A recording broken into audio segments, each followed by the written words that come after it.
Yeah, yeah, yeah, it was not small. No, no, no. Andre could drink and he could fight. Drink, drink, drink, and a fight, fight, fight. Andre was big. Yeah, yeah, yeah, it was not small. No, no, no.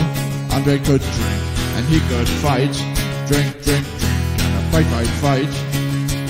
Andre the Giant. Andre was big. Yeah, yeah, yeah, it was not small. No, no, no. Andre was great. He was not bad. A great big heart and a great big man. Andre was big. Yeah, yeah, yeah, it was not small. No, no, no. Andre could drink and he could fight. Drink, drink, drink, and a fight, fight, fight. Andre the Giant. From Grenoble, France. All right, and we are live here once again at In Your Head Wrestling Radio. I am the internet icon, the pride of the pilgrims, the most honest man in all of podcasting, here for the 20th year of In Your Head. Jackie Jones, along with my right-hand man, my audio soulmate, and the enforcer of the Headyverse. The 1-inch biceps, the power goat. Bah! The man who tells you what to do. The boss, baby. The king of all the marks. Bah!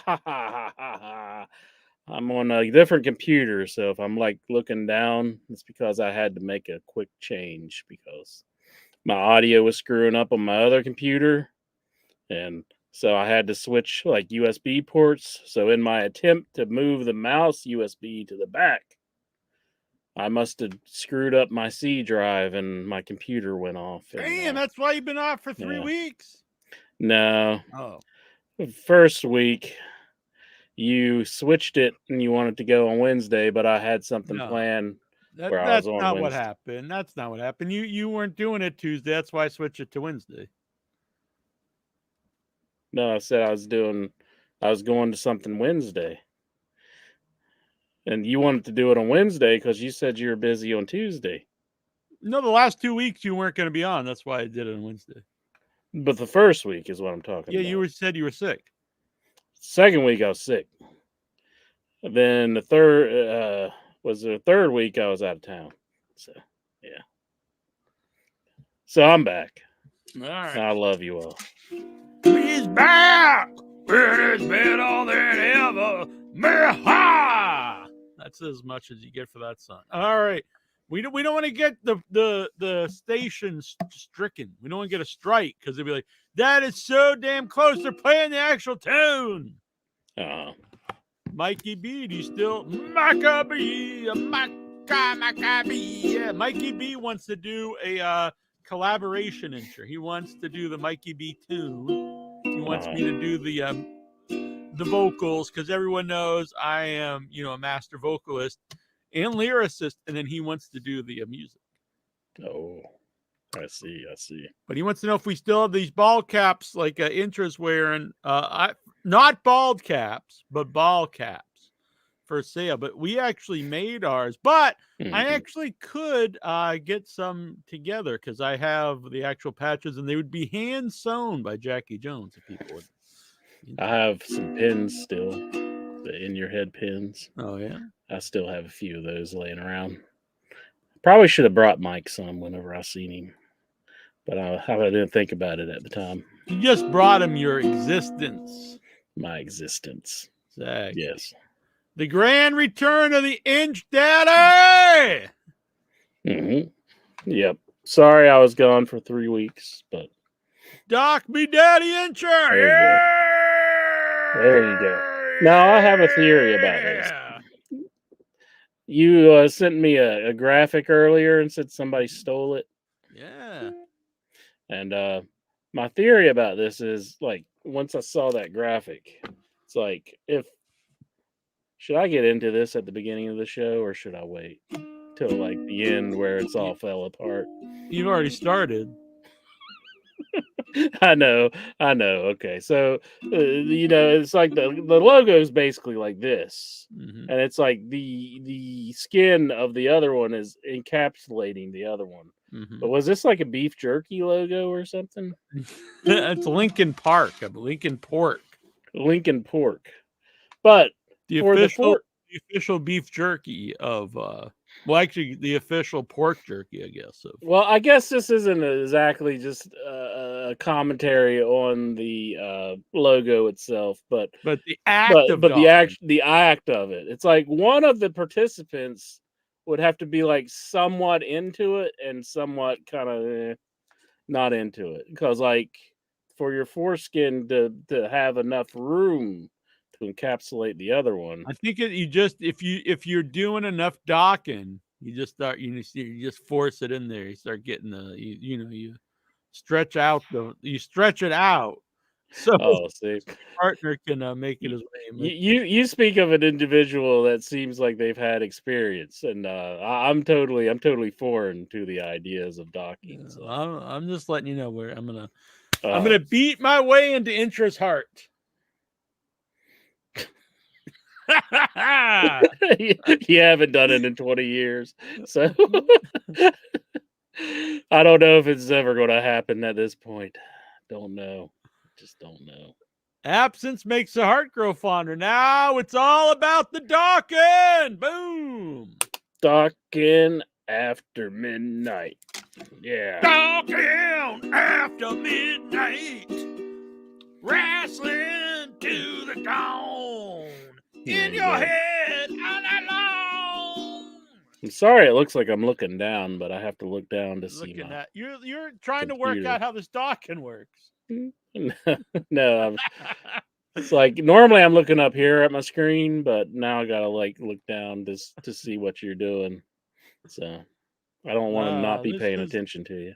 Zombie Duran. Let's dive in.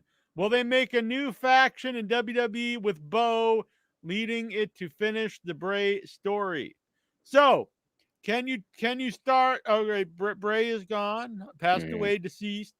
Do they bring Bo Dallas in to finish this storyline now? Is that in bad Uh, taste? Is it okay since he is his real life brother? I'd say it's a little bad taste. I mean, I know it's the wrestling business, and I think fans kind of scoff at things like that.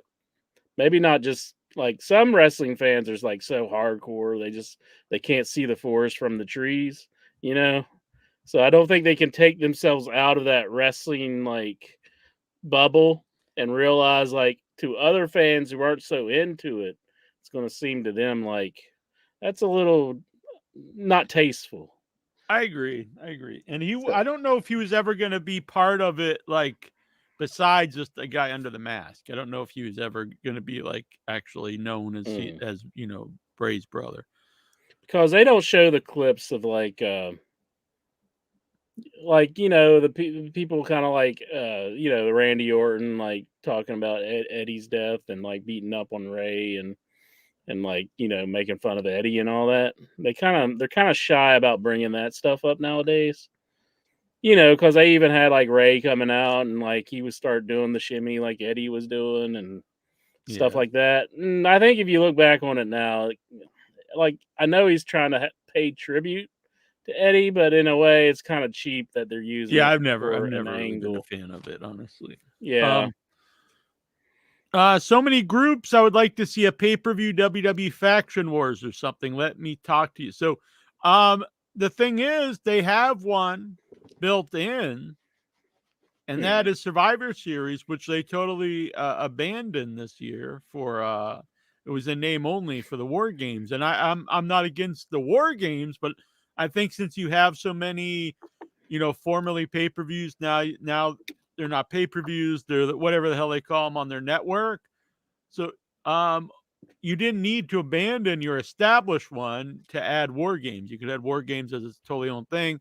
And I've always been a big fan of Survivor Series. The idea, sometimes the actual events haven't been that great, but I've always liked the idea.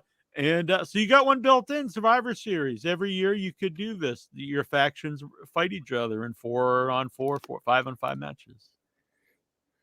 It's fun, and it's a little break from we see every show, title matches and stuff. Besides the actual champion who's never there, but when we see competitive matches all the time on Raw and SmackDown, all these shows, I think it would be a fun thing to do.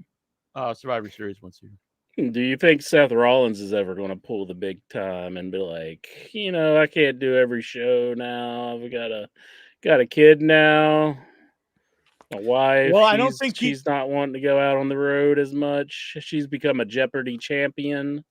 She's got her Jeopardy that she's working on. I don't know if I could do every show. I think I might need a lighter schedule. I think that could ever happen.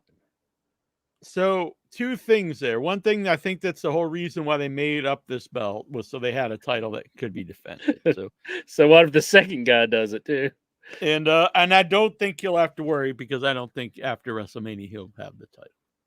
Yeah, I like having the title, buddy. I should have did it in my Seth Rollins voice. If Cody did quit AEW because of Punk, which I don't really actually think he did, but let's say he did, what's he think now? His second year, the story's not going to be told because CM Punk and The Rock. Yeah. I think it's pretty awesome that he's not going to fulfill his storyline. And it's like, at this point, it is pretty old. I mean, like, Cody's kind of like just old news. I mean, feuding with Shinsuke Nakamura, and it's like, does anybody care about that? I mean, not really. Who's going to want to see him at WrestleMania now that he's cooled off? Dave Meltzer said he should be MVP of the year. Dave Meltzer is a dirty son of a you-know-what biscuit eater. And he shouldn't be saying these things about Cody Rhodes, because Cody Rhodes is a fake piece of shit. You think that won't get by the bots? Whoa! Yeah. Cody Rhodes, he's like, I don't know. He's like one of the worst human beings ever. I mean, you start a rival promotion. This is what the prayers have been answered, wrestling fans. You're not going to have to sit and watch this 80-year-old man throw all this shit at the wall that only he cares about, like eggs and maximum male models and all this stuff. He gave us an out for that. He gave us a new company that he started with 5 other individuals. Is my math off? 4 other individuals. Tony Khan, the Young Bucks, and Kenny Omega. And everything's going grand. And he's getting cheered and everything else. But then the crowd, they're not cheering him as much. They're a little tired. They're booing him out of the building. They wanted him to turn heel, essentially, which is something that's commonly done in the wrestling business. But Cody was like, no, I won't turn heel. And he fought it so much that he wasn't going to turn heel that he went to the other wrestling company. It's like, good God, man, just turn heel, you dumbass. I mean, don't go to the other wrestling company. And for whatever reason, he goes to WWE and he makes AEW essentially look like shit. The ball started rolling downhill at this point when Cody Rhodes decided to go to WWE. And here we are. Vince McMahon gets his last laugh, stealing away one of the EVPs, the founder, not of just another EVP, company. but founder of the company. And if you paid attention, he trashed WWE the whole time he's gone, even before AEW. That's what he's doing in New Japan, everywhere. So, if you let's say Jericho went back or somebody, like, it wouldn't be that big of a deal. But when you go and trash the other company, you leave WWE, trash it nonstop. everyone says that it was his idea to make it more about us versus them because the other people really didn't want to do that in AEW. It was his idea. And I don't know. I think looking back, maybe it was his plan all along because he kind of knows in Vince's mind that if you go and you don't kiss ass, like he wants you back more. Mm-hmm. So do you think it was his And the plan all thing is, along to he go was back? clearly, and then he comes back and he kisses WWE's ass. It's his favorite place, Triple H's favorite wrestler, even though he spent years, trashing Triple H and using the sledgehammer, destroying the throne, all this stuff with the sledgehammer. So either he was lying then or he's lying now, but either way, he is not a trustworthy guy. And I understand it's wrestling, but at the same time, creating a whole company isn't like a storyline. This is something you actually did. And so I will never say I don't like Cody Rhodes as a wrestler. I think he's very talented. I like to watch his matches. I think the crowd's into him, but I can never really be a fan again. And Punk was one of my favorites forever. Similar but different. If he would have just went back, he was fired from AEW. If he would have just went back, I actually was fine with that. I was actually interested. And there was ways to do it without him coming back the very first night and being like, I'm back home. And it was like, this guy had like a venomous hatred of WWE and everything about it for the last, Well, 10 you know years. who got a hold of him? The biggest ass kiss in the world, Bruce Pritchard. And he was the one who came up with the "I'm home" line, which is just like, that's so atypical of Bruce Pritchard. Do you think whenever he came back after Vince McMahon fired him for like several years and he was gone and he was toiling away at Impact Wrestling, known at the time, but now it's TNA Wrestling again, for Christ's sakes. While he was toiling away there, and then he comes back to WWE, and he's like, oh, Vince, I'm home. Vince is just like, you little bitch. You'll always be my little bitch. Look at you. That's Bruce Pritchard. So for him to come up with the line for CM Punk, I'm home, it's very fitting. Very fitting. So What for folks what a after we kiss get too ass. far, hit that like button. Smash the like button. Subscribe to In Your Head here on the YouTube. Dock that like button. Dock it, baby. Boom. If you're watching on Facebook, we got some folks on the Facebook group, which we appreciate. We got some people on Twitch watching. Wherever you're watching, please also subscribe on YouTube. Hit the like button. Leave some comments. And if you'd like to help support the show, join the Headyverse here. It starts at only $3, and there's some cool perks like very cool 8-bit emojis. All right. Tazo the Greek, Mikey B. We don't want to say this. He's attacking our boy Mikey B. Tazo, don't attack. Does Tazo attack everybody at a certain point? Man. Just like a sexy finger trap. Exactly. Vince McMahon, hold his beer, Bo Dallas. But Cody Rhodes, he's a worthless individual. He's Hello, the biggest David Paul Beneed. Sorry, going. Yep. We love you, David. But he's the biggest piece of crap that ever walked the face of the earth, as far as I'm concerned. Just to start another company and have it's like, could you imagine? Well, it did kind of happen, but like in ECW, like the thick of ECW of Paul Heyman just turned around and showed up in WWE. It'd be like, what the hell? The fans would be so dejected by that. I think that era of fans would not let Cody Rhodes pass. They would not give him a pass on what he did. Yeah, it would be the "you sold out" chance. Oh yeah, but he goes to WWE, and they just welcome him back. He was fired, but yeah, I know. I can't believe this group of fans. Where's the anger? They should be angry at Cody Rhodes. Well, most modern fans are very pro corporation. I've noticed, like anti-workers' rights and pro corporation. It's so bizarre, but that is very true. It's like I don't know if ECW could exist today with this group of fans.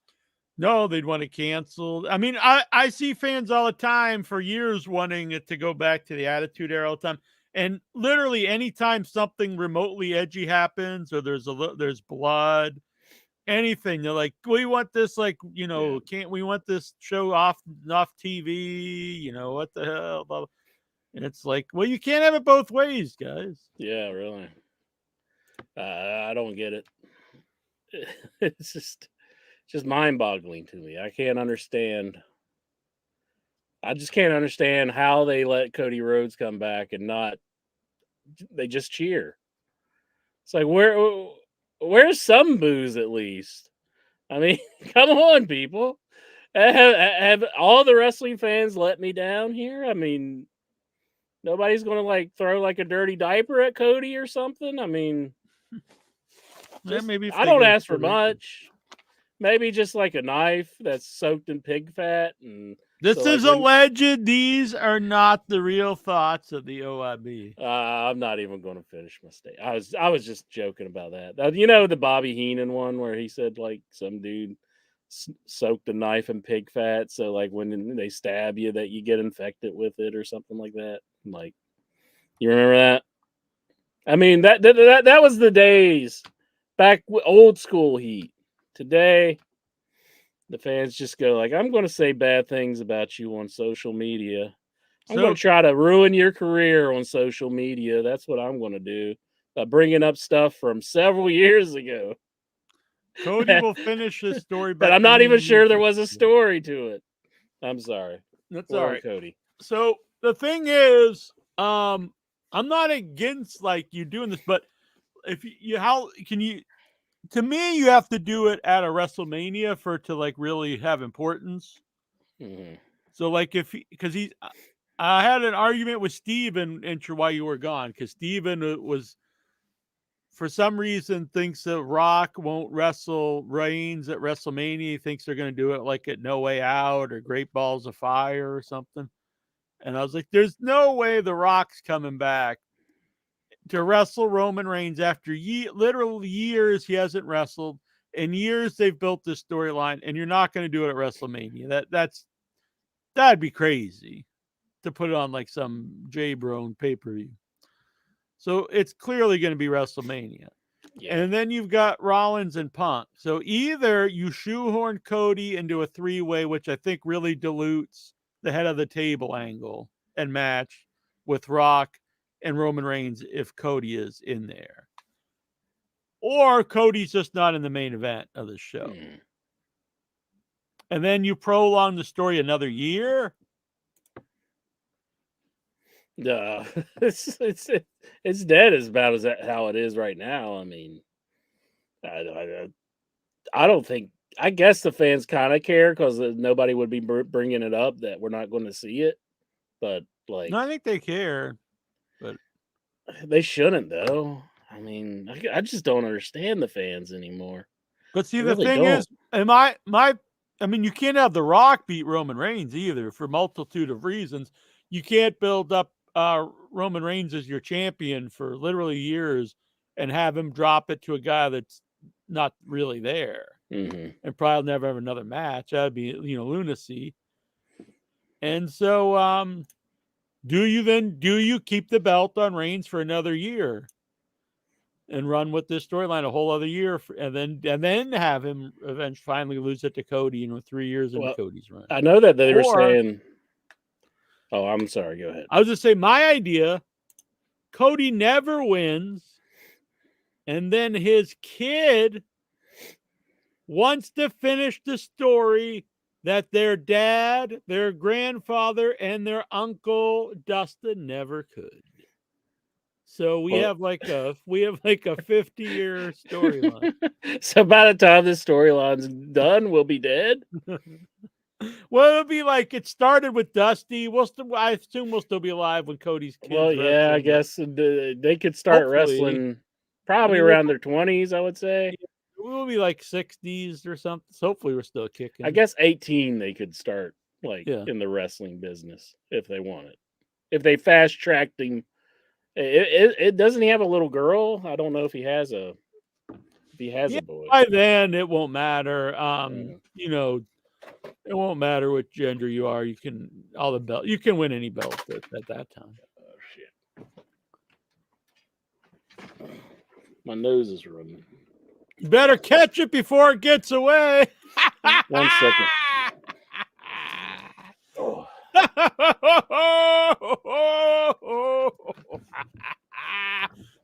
Yeah. When Incher's done, is he really trying to catch his nose? Did it go into the closet? Incher's nose is in the closet. That's not the only thing of Incher's in the closet, if you catch my drift. But, all right, that's where he keeps the napkins, apparently.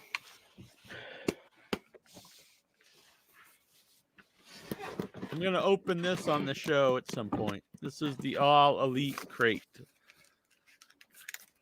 Pro Sorry Wrestling about it. Crate is going to buy monthly, so I'll only get it once every 2 months, which I'm a little sad about. But this I get 4 times a year, quarterly, and this is the All Elite Revolution Crate. So this is a new one. Mm-hmm. It's all. This one's all AEW. Excellent. Let me open it now. Yeah, I'm curious to see what's in there. I am too. I got it a couple days ago, and I was like, I'm gonna be a good boy. All I did was I cut the tape, not the cheese. So people don't know. You get this one. You get quarterly. I always do the T-shirts last because I don't know. But there's 2 T-shirts. We're gonna put them over here. You know, while you're digging in there, they still say Cody Rhodes is friends with the Young Bucks and Kenny Omega, and it's like, how's he feel like doing like angles with CM Punk? With Punk, where you know this is Meltzer the guy who says kinda, like he doesn't really like Punk. Cody doesn't like Punk. Yeah. Well, I mean, it would be understandable if he doesn't, but there he is being a bitch, just sitting there doing promos and stuff with him. He can't refuse in WWE or he's out on his ass. Pencils. What's on the what kind of, But they're You might number wanna- 2 pencils. You want me to do like a solo Big- thing? make a big screen because I couldn't see what was on the pencils. Yeah. Ooh, what's it? Property of Sanjay Dutt. That's pretty awesome. That's pretty funny. I like that. Hmm. This is also cute. I'm gonna take them out of the. It's in a package. I'm gonna take them out of the package.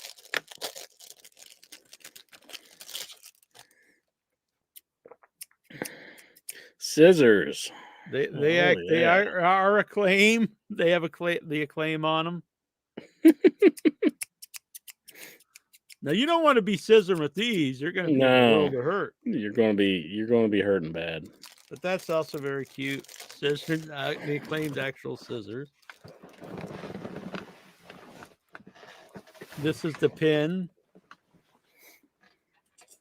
Oh, sweet. He's our our scumbag. That's pretty cool. I like that.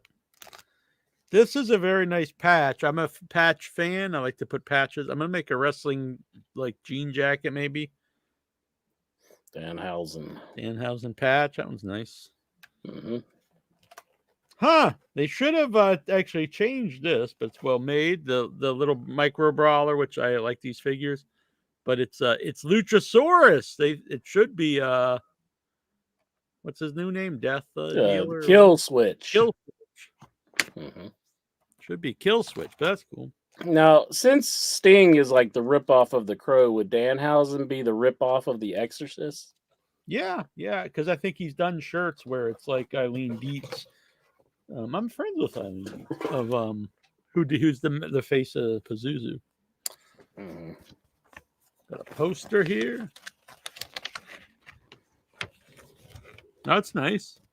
I was there for that match. 60-minute Iron Man match. Or no, is that MJF? Yeah, Or is that MJF for Oh. Danielson at Revolution. Oh no, I That wasn't was at in that. San Francisco. Yeah, I wasn't at that one. I thought that was Daniel Garcia first. Oh. No.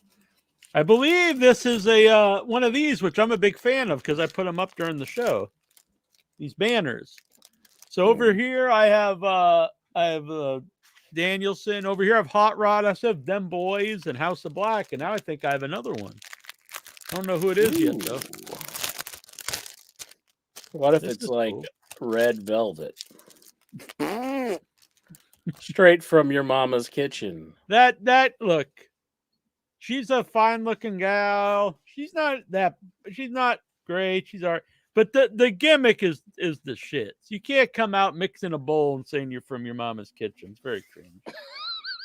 Oh, this is not though. This rules. Oh, Samoa Joe. There you go. Did I have it right? You had it upside down. Yeah, keep going. There you go. Samoa Joe, the new champion. Yeah, I like that a lot. That's pretty sweet. Very happy with that. I'll put that up here. I don't know if I probably can't do it during the show, but I'm gonna leave it out though, because I will put that up. Very nice. I like that a lot. Who's the autograph? I'm gonna guess. Better not fucking. I'm gonna guess Red Velvet.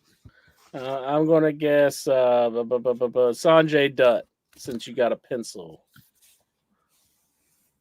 Oh, Sky Blue Jones. Can't say that's too thrilling. You know you like her.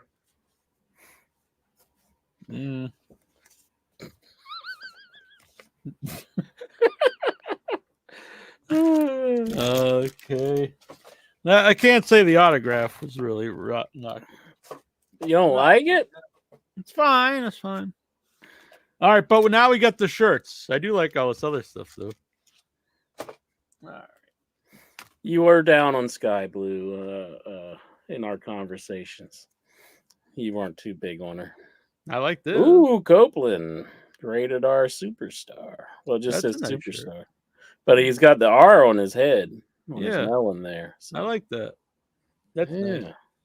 Copeland, yeah, rated R super. Yeah, it says rated R over here. Rated R superstar. And it's like a dark gray shirt. I like that. That's very cool. I like that. Yeah. Shouldn't he be like rated X though? Yeah, but it doesn't rhyme. Yeah, that's true. That's true. I forgot about the rhyming part. The rated NC-17 wrestling machine. What if they couldn't use rated R superstar? That would be cool. That's actually a pretty good name. Yeah, the NC-17 wrestling machine. Oh, I like that too. FTR. I like that logo. Living actually. Legends. Yeah, I like that logo. I don't know. They're kind of stealing it from Larry Zbyszko, the Living Legends. It's like you can't steal Larry Zbyszko's thing. He was suing Jericho when he stole it. But the thing is, Larry Zbyszko stole it from Bruno Sammartino. But we had both of these people on the show, and Bruno said he never liked that moniker. So let's see, rated R superstar. We got all. He's a humble man. He I could see him not being into it. What do you got there? Sorry. It's just telling you what I always like to make sure I actually got everything, and then you can also get 10% off an order at Pro Wrestling Tees. And if I tag the Wrestling Crate in this, I have a chance of winning tickets to Revolution. Heck yeah. That'd be cool. All right, let's get intro back in here, I guess. You know you want it. You want me in here. Because we can't dock if you ain't got me. Come on. Come on. Lioness Incher claiming to be a matches. He's nowhere near. Well, I thought it was Daniel Garcia at first. And I was like, but okay. I was not at that match. But as somebody said, I could have flown out there. Yeah, and boy, your arms would have been tired. Oh, you! I didn't see that coming, man. Just came up with that one on my own. Hook, line, and sinker. More like hook, line, and stinker. There you go again. There you go again. Hey, I thought Dynamite was great last week. Dynamite, yeah, Yeah. it was fun. That was at the Daly's place. I did watch that Daly's show. place, like it's got a weird setup because you get the big like stage, but it has a great atmosphere. Everyone's really into the show. And I love the Sting match. What's this lipstick on the frame? Or on thing? He's gonna send me an autograph, and he's gonna put lipstick on the frame. Oh. I see. Better see, boy.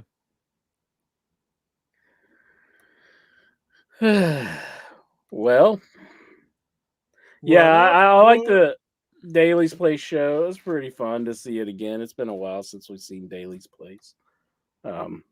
Now, you got to fill me in on some stuff. All right. What's all this stuff about Tony Khan posting on Twitter again? Oh, Jesus. Now, look, I'm an AEW fan, but the man just needs to stay off.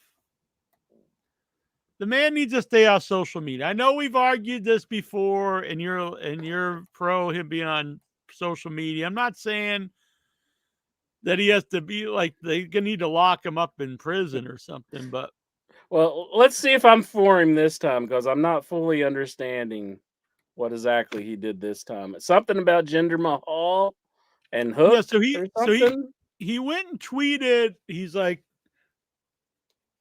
about there's all this uproar about Hook getting a title match, which first of all there isn't. I don't really know anyone really pissed about it.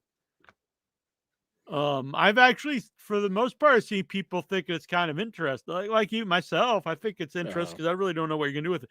So there isn't this big like uproar against us. I thought that was weird. Yeah. And he's like, but where's the uproar against Jinder Mahal, who hasn't won a match in a year? But like the opposite is that is true though. Everyone hates, not everyone, but there's way more people against Jinder Mahal just popping up and getting a title shot than Hook.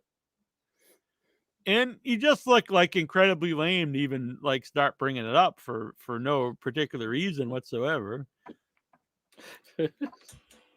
And so then some of the guys, you know, like Orton and stuff, they were saying like, you know, Tony's made a superstar to Jinder Mahal because now like everyone's talking about the guy. Well, Jinder wasn't ever going to get a title shot to begin with. He just kind of came out for a segment. I mean,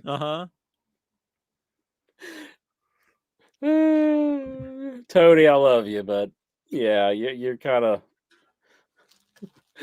you kind of need to think about what you're saying here, because I mean, then he started bringing up like ratings for their matches are higher on like cagefight.net and it's like, come on, man. Like, so first of all, I don't think you should never bring up that like the matches were well liked, because some people are like that means nothing, and it's like, well, it should mean something that your fans like the matches. I mean, we are watching a show and we should like it. That'd be like my movie has 98% Rotten Tomatoes, and be like, well, that means nothing that people like your movie. All it means is the box office or whatever. It's like, well, it would people. It depends what you want out of it, but people would like that their movie is well liked. So I think the idea that he wants people to like his show, I mean, I don't think that's a bad thing. But to just start tweeting about it and saying like your shows are like better ranked than like some other guys' matches is pretty lame when you own the company. Tony, I want to defend you, but I don't think I can defend you on this one. Yeah, super lame. And the man's a billionaire and owns like, well, how does he even have time to just sit there and argue with people on Twitter? Do something else. Do something more productive. Stop creating belts. And I love AEW. And I'm glad there's Jinder another Mahal. show. But come on, man. All right. I'm going to take up for Tony with this because there's been a lot of negative stuff being thrown at Tony. And I'm just going to say this to the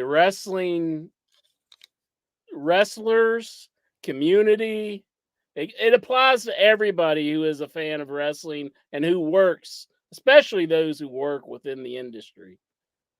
You're not going to find another millionaire who is going to start up a wrestling promotion, billionaire, and who's going to start up a wrestling promotion and pay you big time. You got friends who work in the industry. If you are a wrestler, you should be happy that they are making money. And if you are a fan, you should be happy that you don't have to eat Vince McMahon shit that he's been feeding for the last 10, 15 years. I mean, the what was that? The ruthless aggression era? There ain't no shit in there that was good. And I watched every bit of that. Just about everything sucked. Maybe in every blue moon you might get something that was good. But it just all sucked. And it was terrible. And we finally get another company that's going to rival WWE. And it's AEW. And if this company dies, then, I mean, you guys are just screwed. It's back to that again.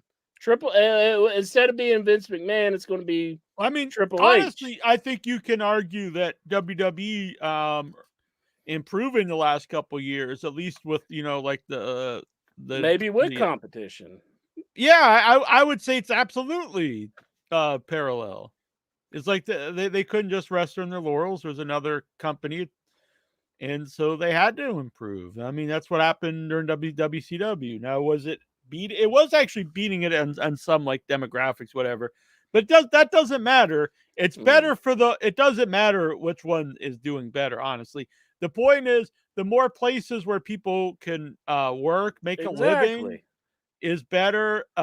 People will get paid better in WWE if there's another company they can go, because if there's only one, if you're in a town that has one place that can hire people, they're not going to pay you a lot, because what's your alternative? Yeah, and we got all these guys out here that's bad mouthing Tony Khan, and some of them I'm like, all right, Eric Bischoff, you used to run a company, okay, fine. We got Jim Cornette. I mean, honestly, his stuff's pretty like.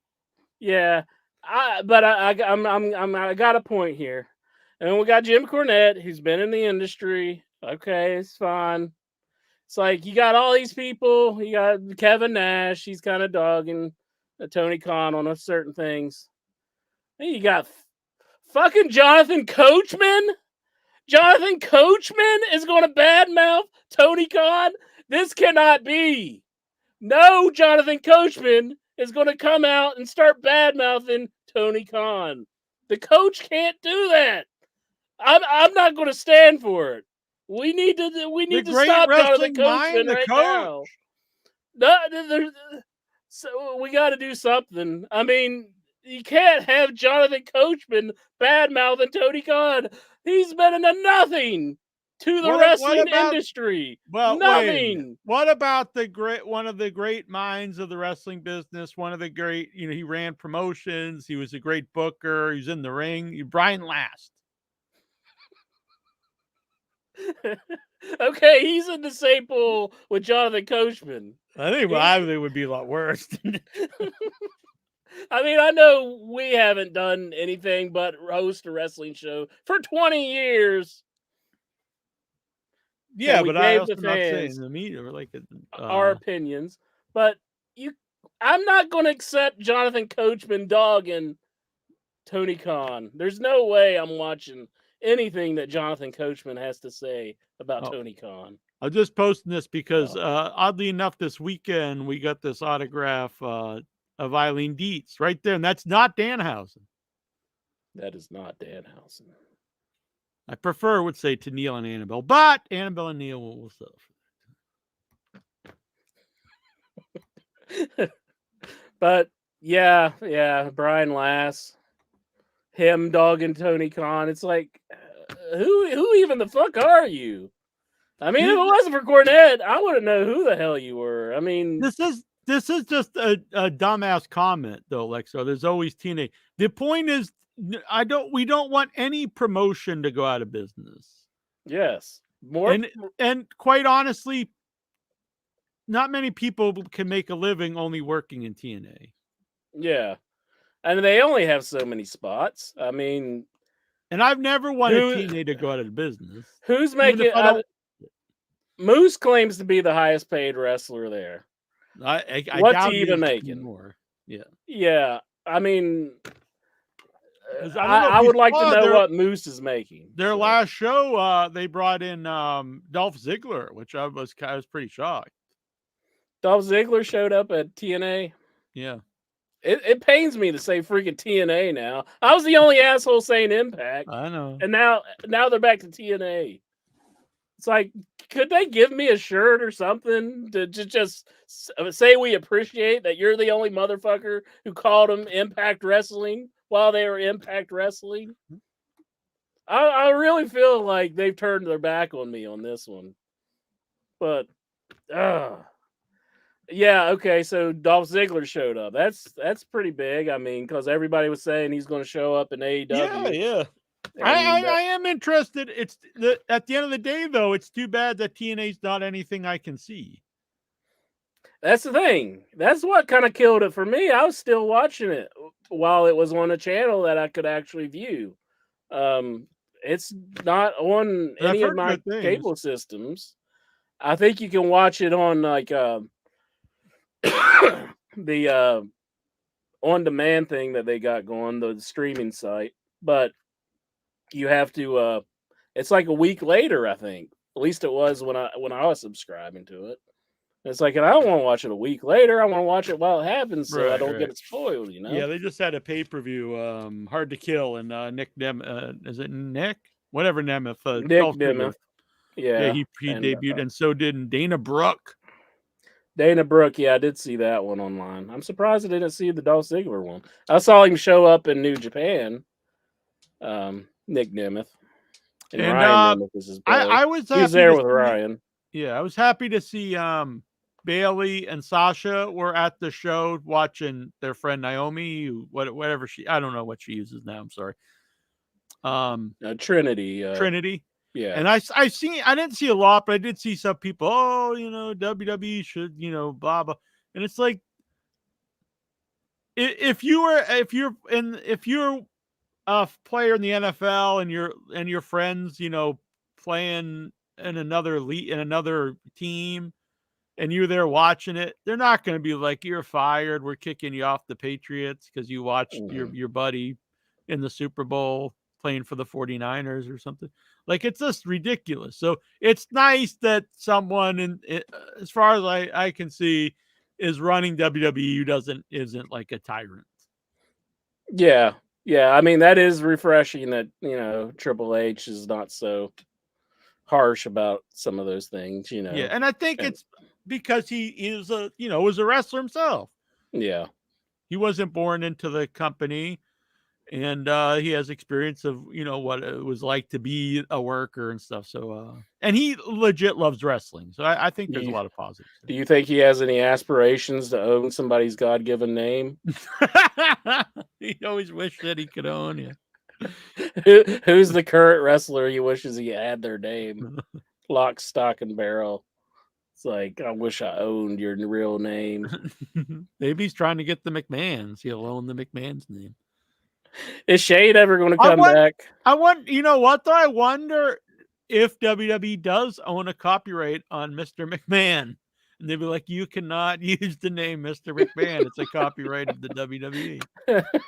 So he just comes out into another wrestling company and he's like, you know who I am. I can't say who I am. They just call him asshole. You're the asshole. He's like, that's right. I'm the asshole. Yes, I agree, Alexa. I agree. But yeah, people are going crazy for TNA here. Especially in that case, I mean, because like her husband's still with WWE and he's in pretty big, the biggest storyline they got going. And it's like Sasha talked Naomi. Well, I guess they were in it together. I mean, who knows who talked to anybody into anything, but. I kind of, from what I understand, she's probably going back to WWE. I kind of think that's why she didn't end up in AEW, Naomi. I still don't know about Sasha. I know some are saying AEW. So I kind of think she's just going to end up back in WWE, but I don't know. They're kind of questioning where she's going to go. They're not 100% on. I just like if she was going to WWE. I mean, AEW, wouldn't she just gone there by now? It's actually nice not knowing. I mean, I agree. I mean, like the Punk thing was a big surprise to everybody. Yeah, and it's like,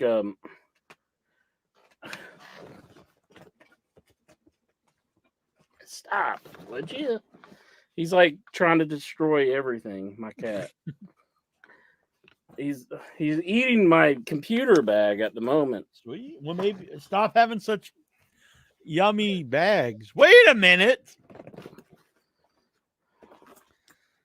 Hey, he just wants attention, I guess, and I'm trying to podcast and bitch about Jonathan Coachman. No, kitty, that's my papa. If I get the string, sometimes he'll chill out. Don't hang the cat. No, you play with him and he'll chill out. While you were gone, Intro, we actually gave out all the Royal Rumble numbers. Oh, excellent. So I'm going to run these down quick. We have Pepe Poteet, number 1. Number 2, Nikhil. 3, Dobbs. 4, Jack's mom. 5, Josh. 6, Mucky B. 7, Vic Schiavone. 8, Dustin.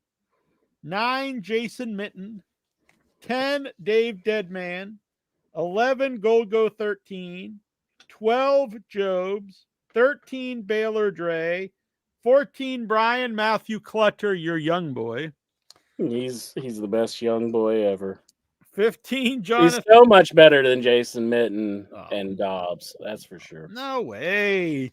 So much better. They are the best young boys a man could have. They won't be good until they're my young boys. Well, that's why they're so good, because they are loyal. 15, Jonathan Jackson. 16, Alexar. 17, Joan Reddy. 18, El Santos World. 19, Goosey. 20, Steven Simmons. 21, Dorian Doc Batal. 22, Stephen Butler. 23, Bo Skill. 24, The Geek Getaway.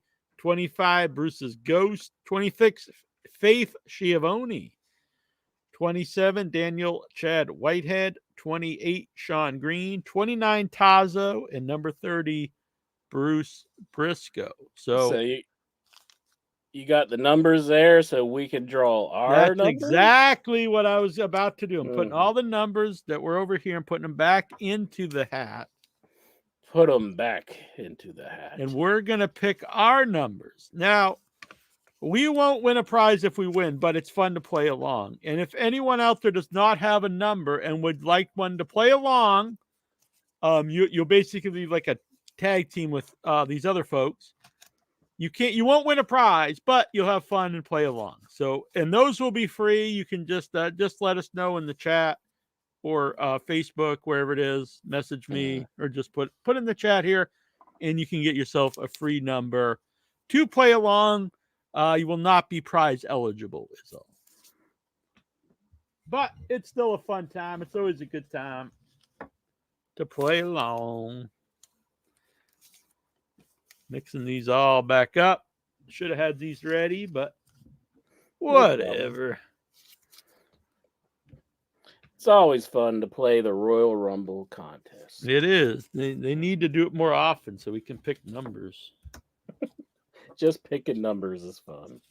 And then you come down to the actual contest. It makes the Royal Rumble better. Yeah. It's kind of like dipping sauce for pizza. It's like pizza's good, but then you add the dipping sauce, and it's like makes it even better. You're eating some That- shit pizza if you need dipping sauce. What? God. Dipping sauce for pizza. Dipping sauce for pizza, Jack. Come on, man. One could say it's probably straight from your mama's kitchen. Incher, this is your number. What are you predicting? I'm predicting 30. I'm in it to win it. Wow, very close. Whoa! 9. I was really close. Yeah, you're tagging with Tazo. That is the Me dream and team. Tazo. Tazo and OIB. That's a really good number, man. I might win it this year with Tazo. All right. What do you got? Jack has number 20. 20. That's not a bad number. No, either. not bad at all. So I'm tagging with Steven Simmons, who's won it the last 2 years. Can you imagine if he won again?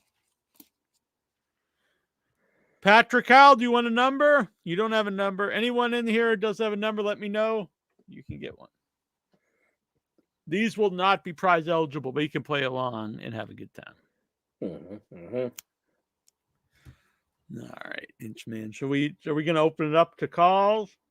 We can open it up to some calls. Patrick Howell does ask, who do we think will go into the Royal Rumble? I mean, into the Hall of Fame Hall this year. of Fame.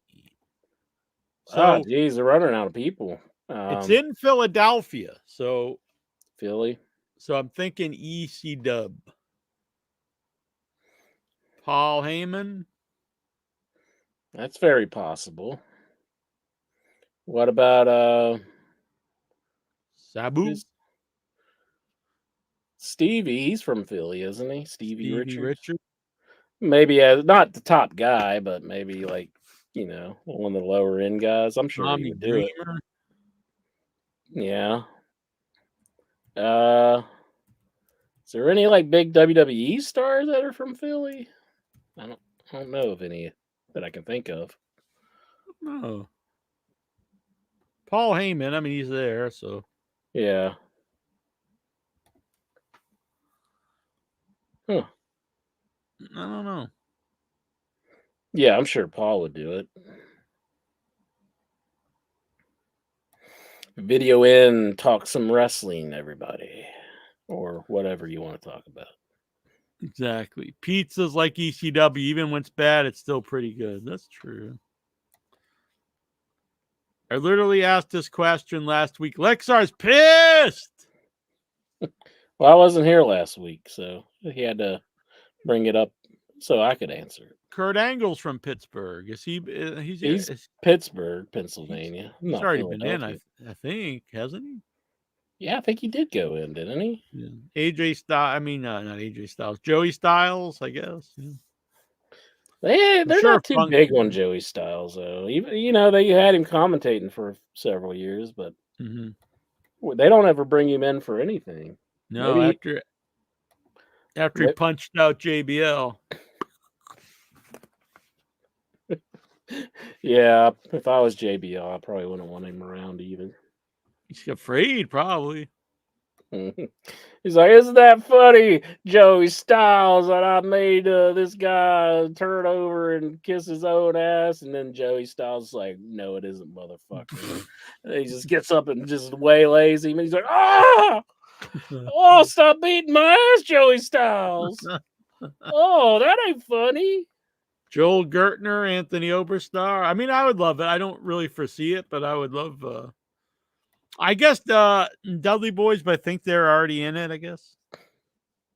Yeah, I think they are, aren't they? Funk's already in, I'm sure. Terry Funk. Raven, maybe.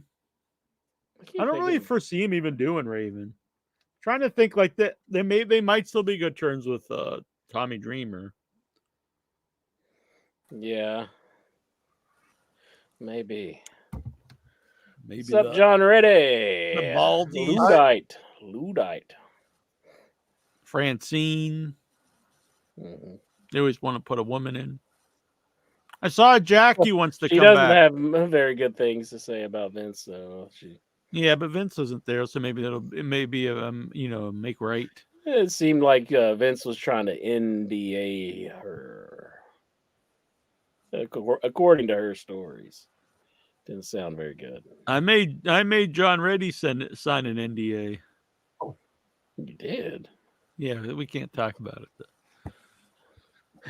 If you made somebody sign an NDA, are you supposed to bring it up? I mean, Mighty Lexar says Bill Apter. Bill Apter, Yeah. the guy that took our picture when we were in Atlanta. Yeah. You asked him to take our picture.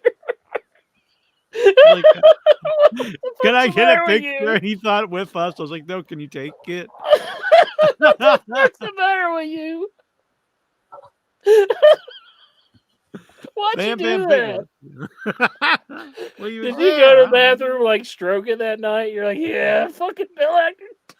How made him take our picture?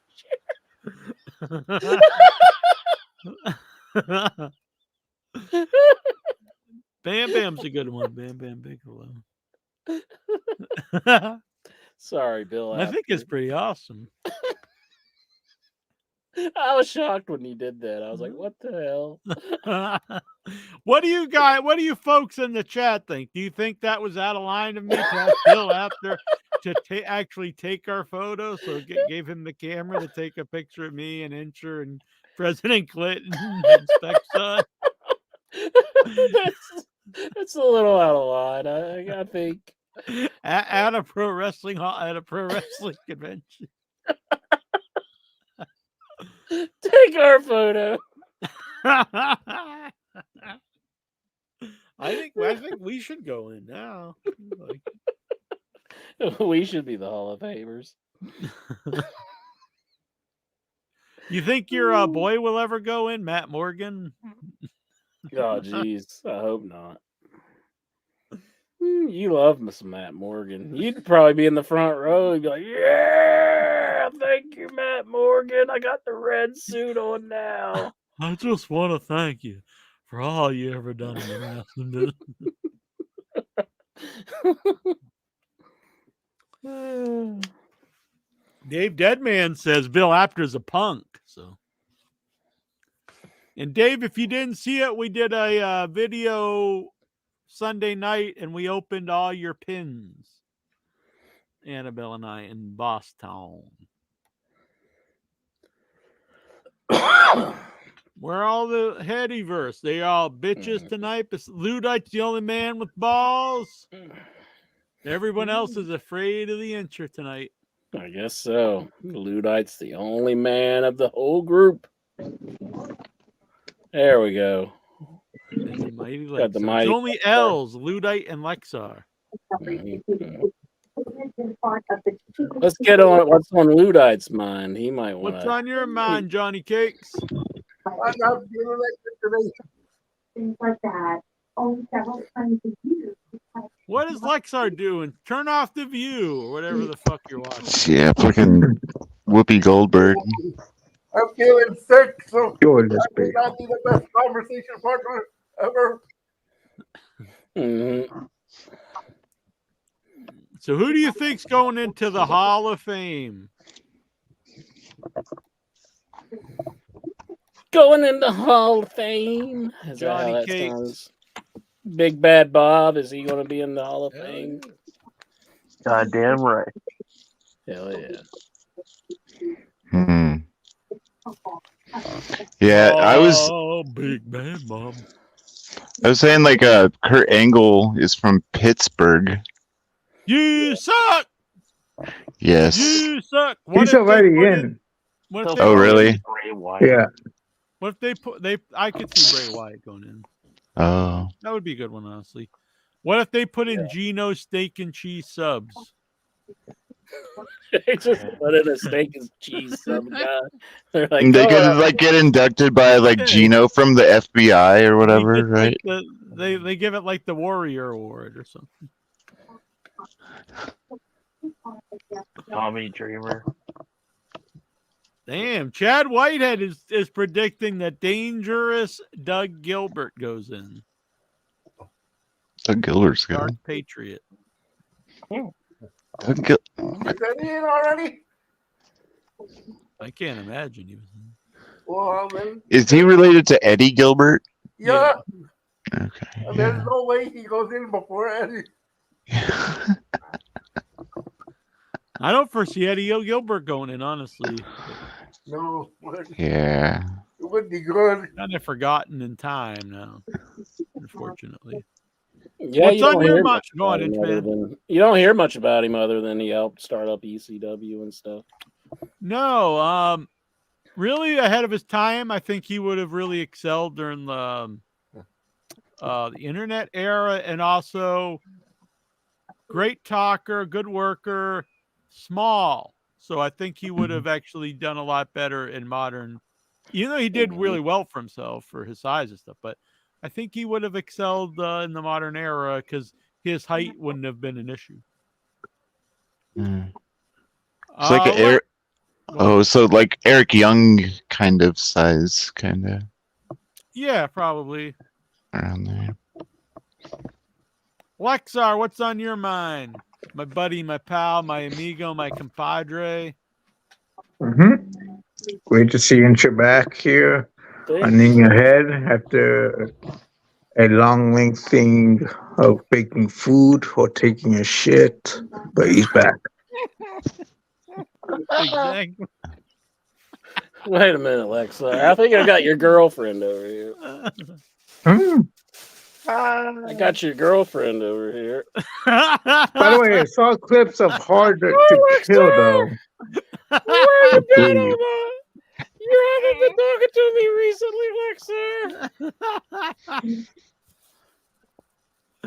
It's a plastic bag, that you do the deed in. Does this do anything for you, Lexa? I also do shopping with that thing. With the same one?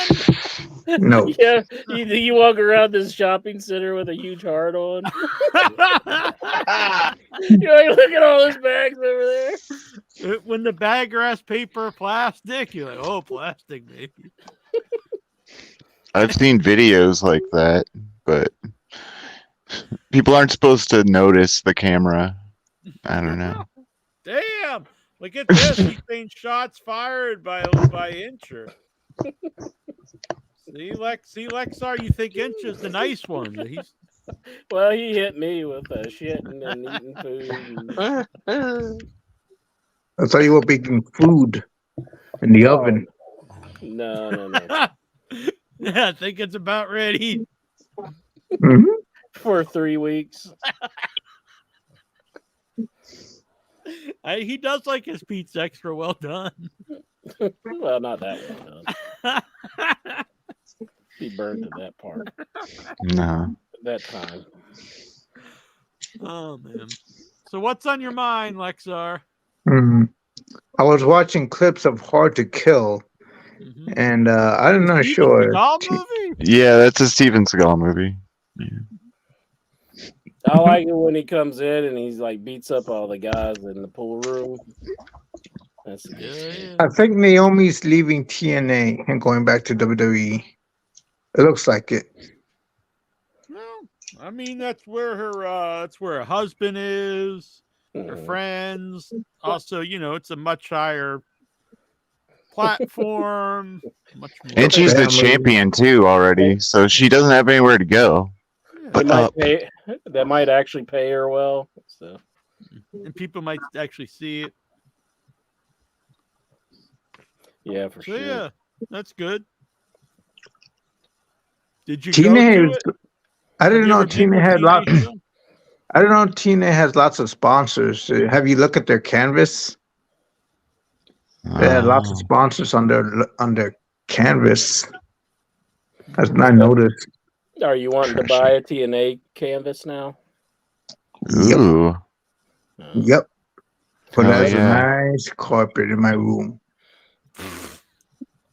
You buy What? all And then these collectibles just to throw on the floor. Mhm. Mm.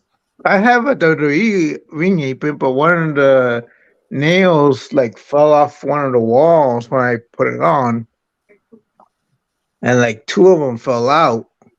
And like, damn, I need to like get a nails and like hammer it back in. Yeah. That's So- hard work. Yeah, because You should buy yeah, a because- staple gun. Staple guns do the job for you. Yeah, then you can also bring it to your hardcore shows. Hand it to Yeah, and hell yeah. Yourself in the forehead. Make yourself. If I Just get a piece of paper, staple, sign Yeah. that. That would be cool, right? In your head on a piece of paper and staple to your head. I don't think they'll sign that one. I don't think the majority of Staple in your head, in wrestling your fans forehead know with what. staples. I think the majority of wrestlers know Well, what that's why in you your gotta head help. is. You gotta help spread. The Yeah, word. you gotta. I tell Yeah, everybody. Instead of being a bitch, you gotta start stapling in your head to your in your head onto your head and get the word out there. I was just like, how did you just brand it with your branding iron? All right. Next, we're gonna meet up. If we meet up, you're gonna let me brand your head. Brand the head. All right, we'll do it. Geraldine said I can brand her. No, I'll brand it. You'll have matching brands. Sure, we're doing it on our foreheads. Me and You Geraldine. want it on her ass. But where you want it right on the forehead, intro. What do you think about that? He'll be a walking In your head. Yeah, in your head. He'll be like Charles Manson, only within your head on his head. Yeah, that sounds pretty cool. So it reads the right way when you like. It's like backwards, right? I believe so. That would be Well, you so have to make upsetting. sure. Like, I mean, That would be so if you're really, upsetting. yeah. If you No, it's branded because- somebody. This and it is was the actual brand. Yeah, and it was backwards. well, I mean, it's really confusing. It's really confusing if you get a tattoo or something, because like, Instead if of you fuck it basic- up, then you're fucked. You know. Instead of like the that, actual branding iron, in your head branding iron.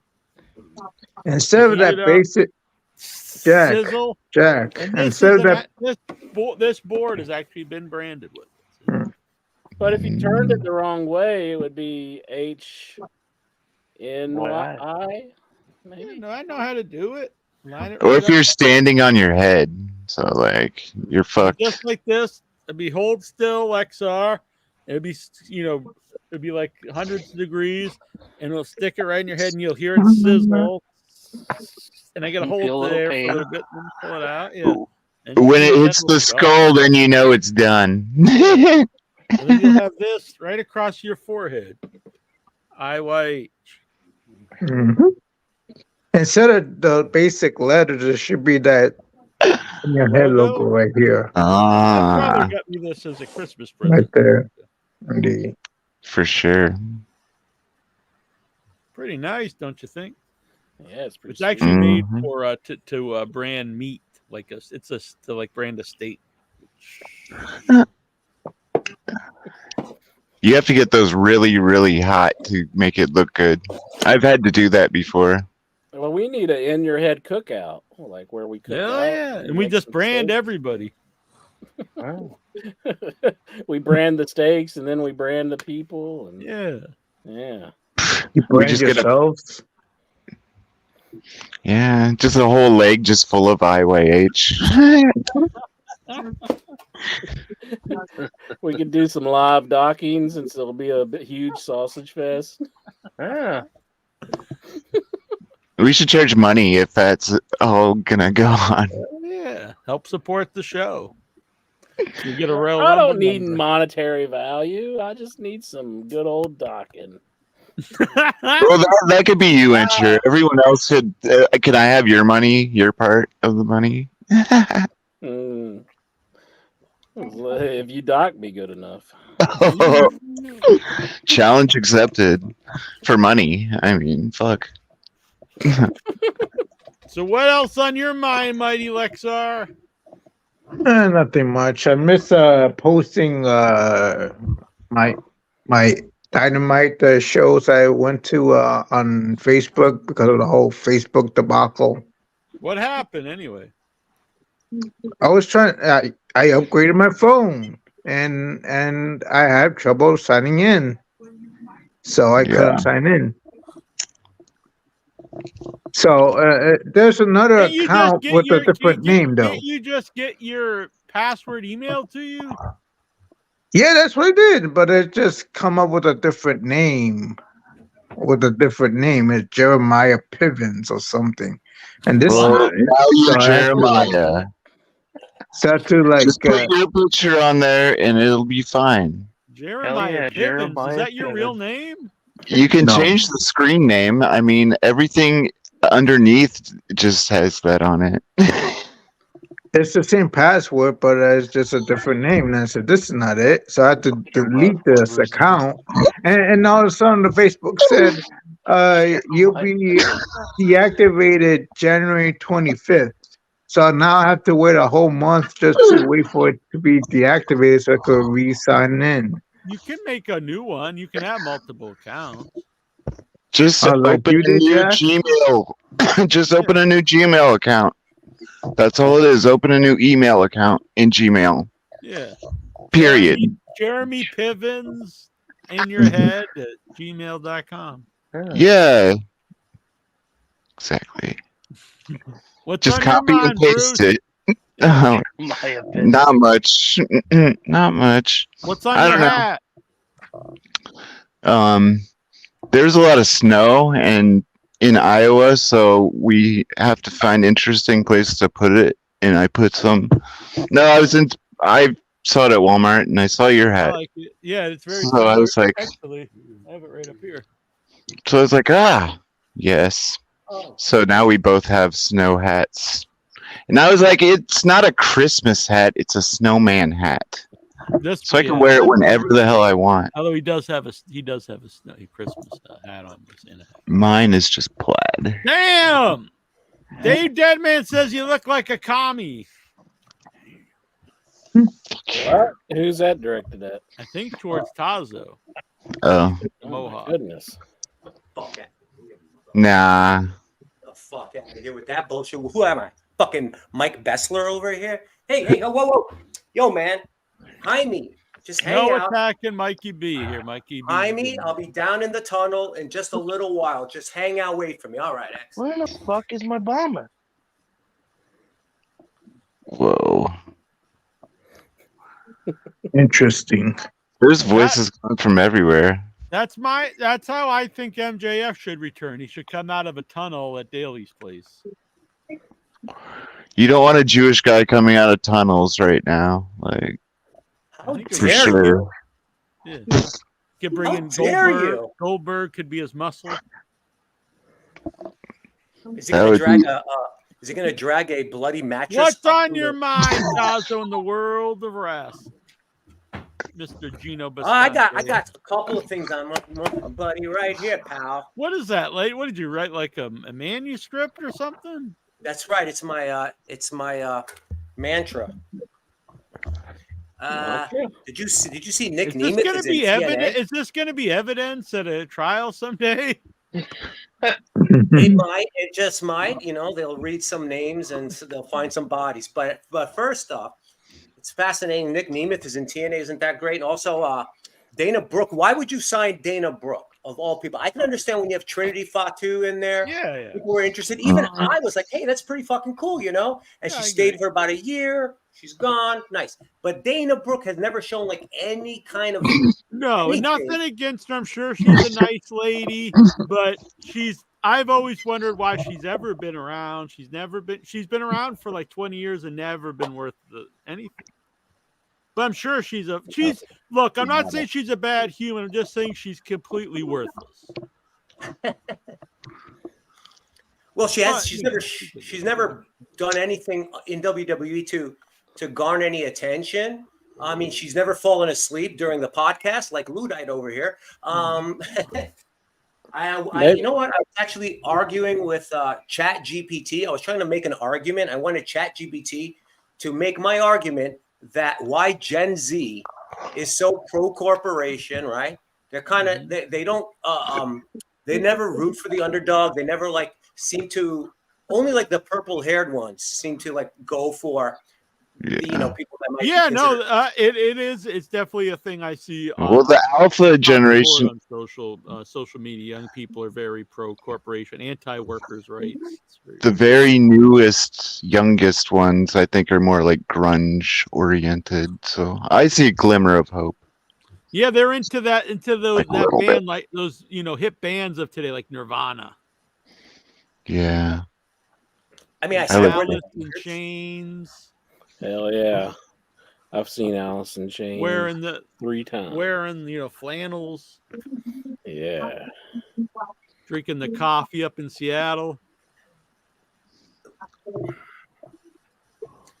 What the hell is Lexar watching? Soap operas? The View. No, I think he's literally watching The View. Why? Why would you watch The View, dude? He's trolling us. You I hate imagine Lexar You has hate- like VHS cassettes and he puts them in and it's like just places burning down and he's just, like smiling while he's This is watching a them. true story. So, I shouldn't say it, probably, but there's a nice. It's a guy who owns a convenience store. Anyways, very nice guy to me. But I've been in there where he's sitting back and listening. He's got his phone listening to stuff with a big smile on his face, and it was literally just like women screaming, "Ah!" Like it must. I was like, "What the fuck is this guy?" And he's just sitting there in the back with a big smile, and he's like, "I don't think it was singing." I was like, "Is he just watching?" Like, I don't know what was going on, but it was very disturbing. Do you even ask? You sure No, you should what be am telling I gonna us and ask not? about? What am I going to ask at that time? You sure you shouldn't like call the authorities? Was he What are like you watching watching there, parking buddy? lot fights or something? Like where I'm like, girls like pulling each other's wigs I don't off know and what he- stuff? He calls me movie star. He's like, movie star. Where's all your Hollywood girlfriends, movie star? If you call Jack movie star, he'll look over a lot of things. Movie star, I got this girl in the back and I'm trying to behead her. Would you come back and help me behead this girl? It's for one of my videos, movie star. Oh, I guess I can We'll do send it to the that. Prince of Saudi Arabia. He will be pleased. All right. On that upbeat note, what's on the mind of Goosey? Not much. Didn't really watch wrestling. Yeah, I've kind of I I've am skipped a pumped. few shows. I am I do want to say I agree with the idea of like when people say boomer and all this stuff, like to generalize everyone's exactly like that. I agree.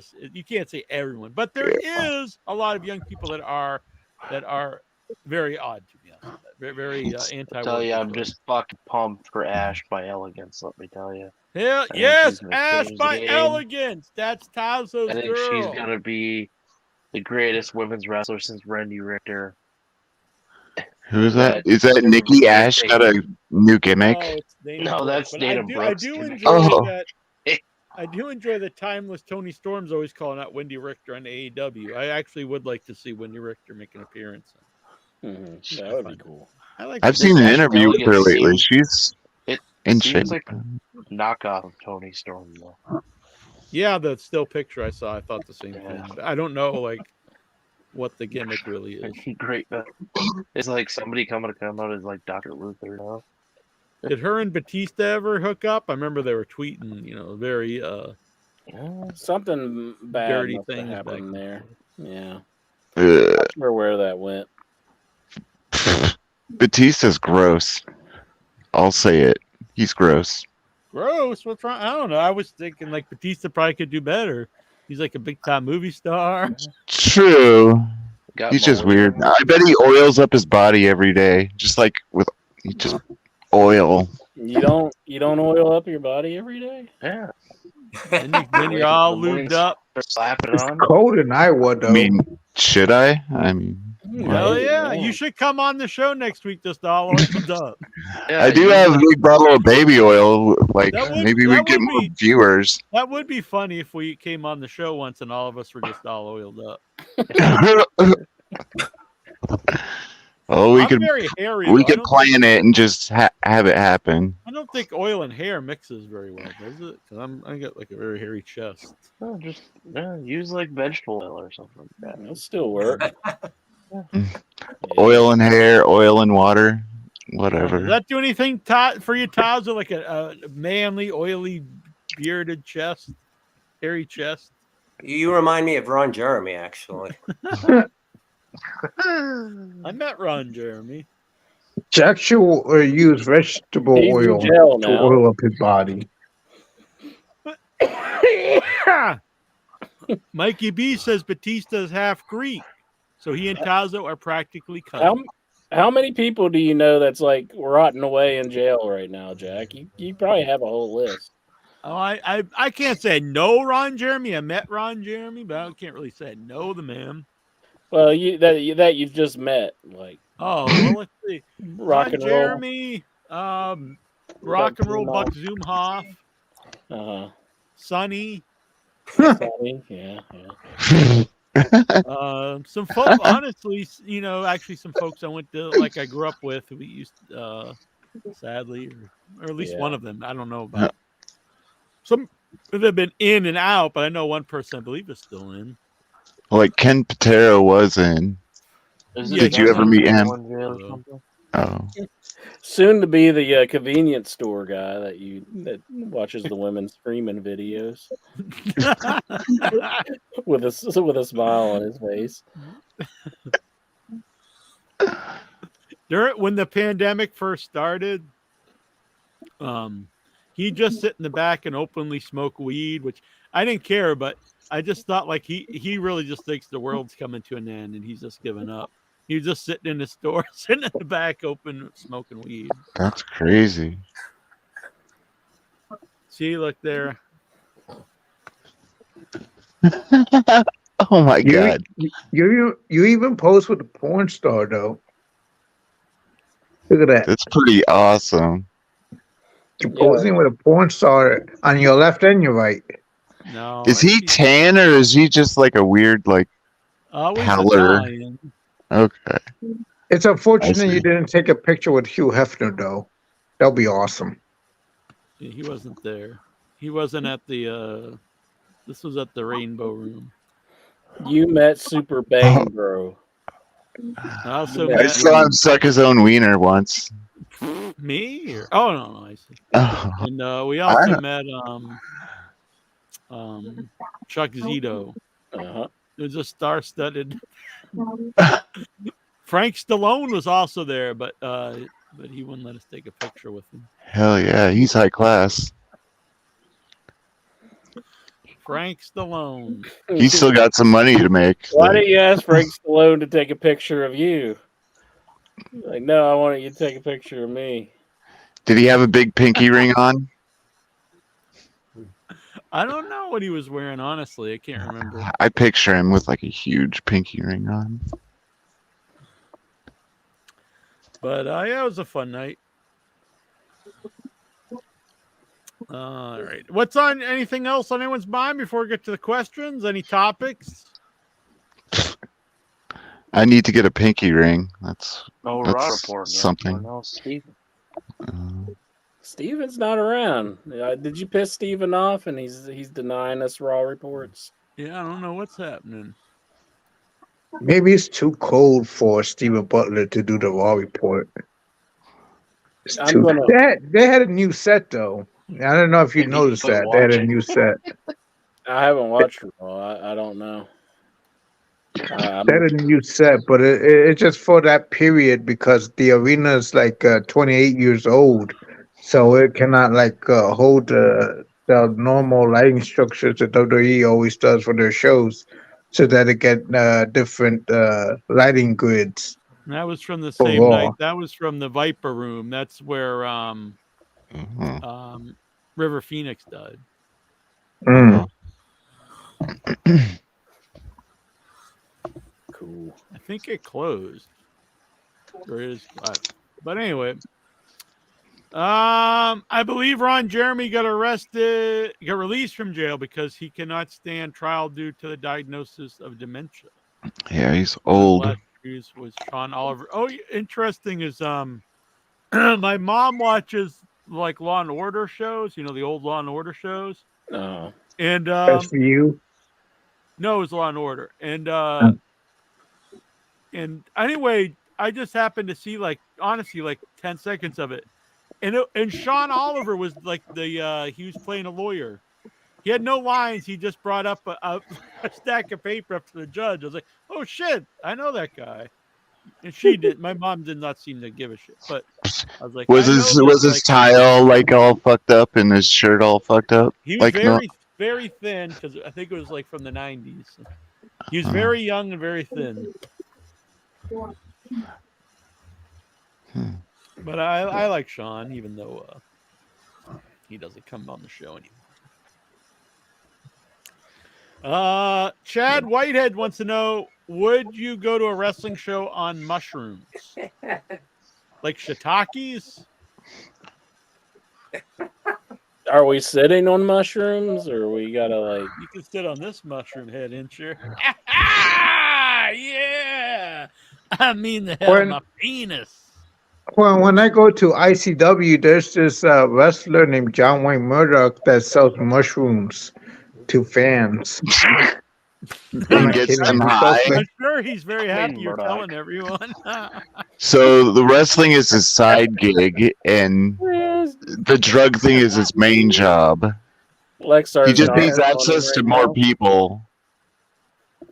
Well, he does death matches full time. He does wrestle for other companies, GCW and XPW, I think. Man, sometimes mushrooms might be the only thing to get you through a death match. I've never taken hallucinogenic mushrooms. I would think that's a waste of your mushroom trip to go to a wrestling show. Honest, just saying. Depending on how many fireworks are there. Yeah, I mean, if there's something like a light Like show, pyro. Like pyro. Bray Like Wyatt match.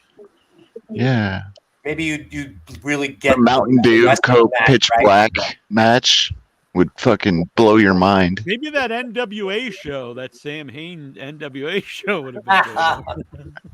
That was one of the worst pieces. Look, I don't want any company to go out of business, blah, blah, blah, blah, blah. But boy, that NWA show was really wretched. Yeah, I watched some of the clips, man. That shit was awful.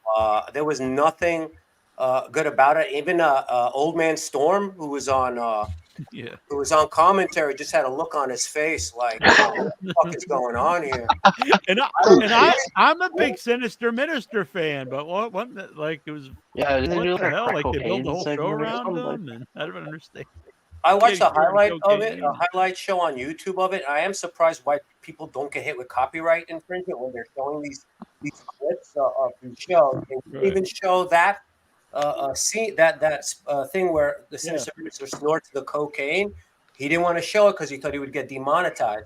But the whole thing was really awful. The Sinister Minister has a bunch of women like prostitutes hanging out with him, and they're like all look like soccer moms. They're really not attractive at all, and Right. all the workers look either very old or very green, or just like seriously like they came off of an Insane Clown Posse bus or something. It was not good at all. Yeah. Yo, Dave saying we woke up Stephen Butler's wife with all our bullshit, and now we don't get a Raw report. That happened like every week, so what's the difference?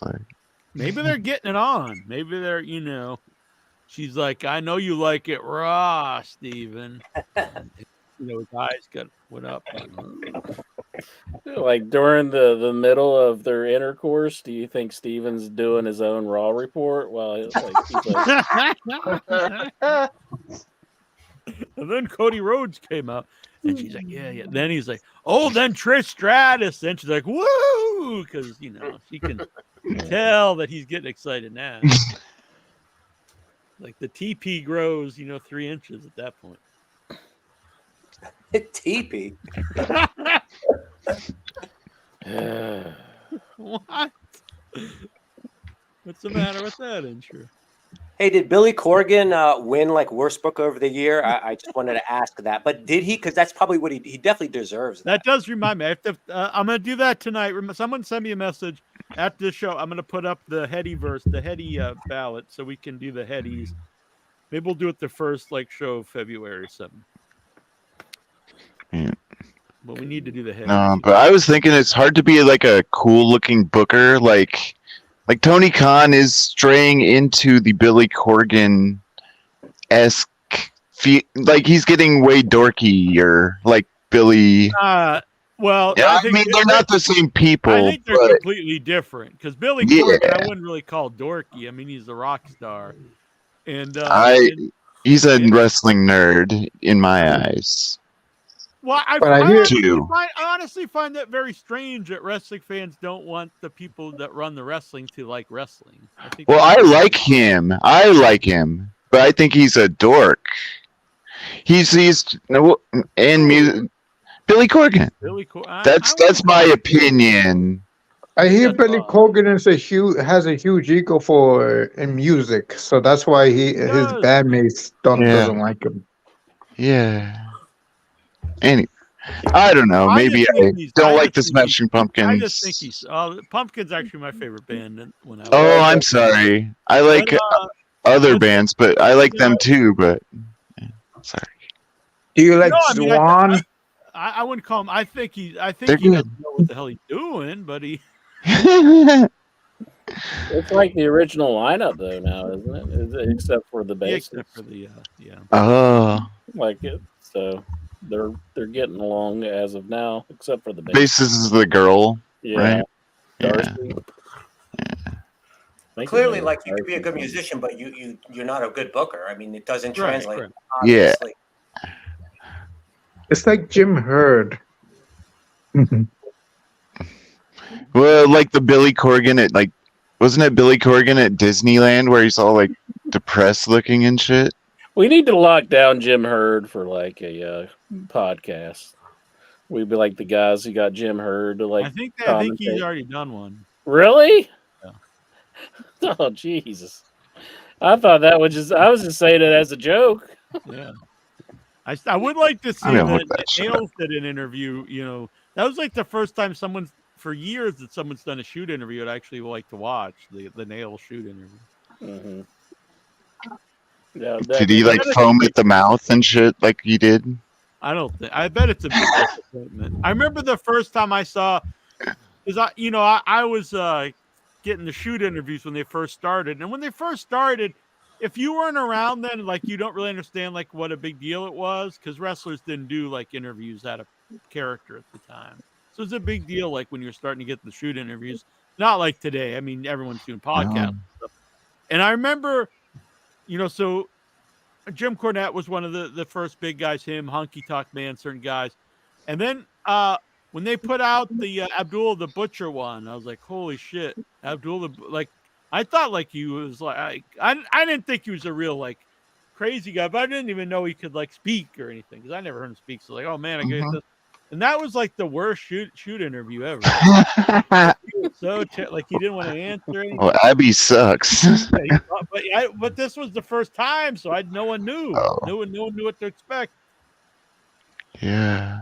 No, that's why I liked In Your Head so much, because I was looking for wrestling, something to listen to in 2012, and I was like, all these guys are don't know anything, and you guys had 1 million interviews, so I just listened to the interviews, and then I listened to everything else after. The interviews were a half an hour, and then the shows were 6 hours, and I was like, okay.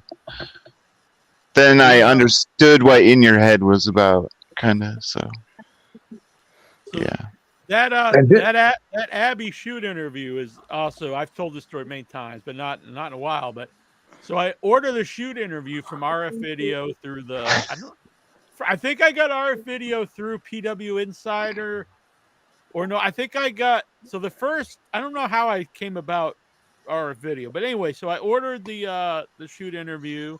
I get it in the mail, and it just comes on like a blank VHS tape, handwritten. I put it in, and this is a true story, exactly what happened. I hit play, and it's the up close of a man. I couldn't see their face or anything. Squatting and taking a shit on grass in broad daylight. And so I was like, what the fuck? So I started fast forward, and as far as I could tell, the video, it was all videos of a guy squatting, shitting on the grass. And so I called up our video, and I explained what I got. And I didn't know at the time, but I'm looking back, I'm pretty sure it was Rob Feinstein on the phone. And he didn't seem shocked or like, what the fuck is that or anything. He's like, oh, just send it back and I'll send you the.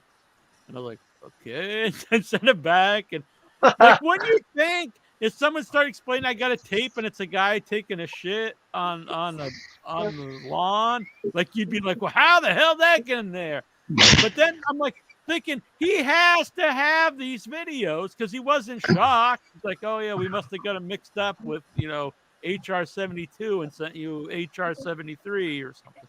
Like, what the hell is this guy doing?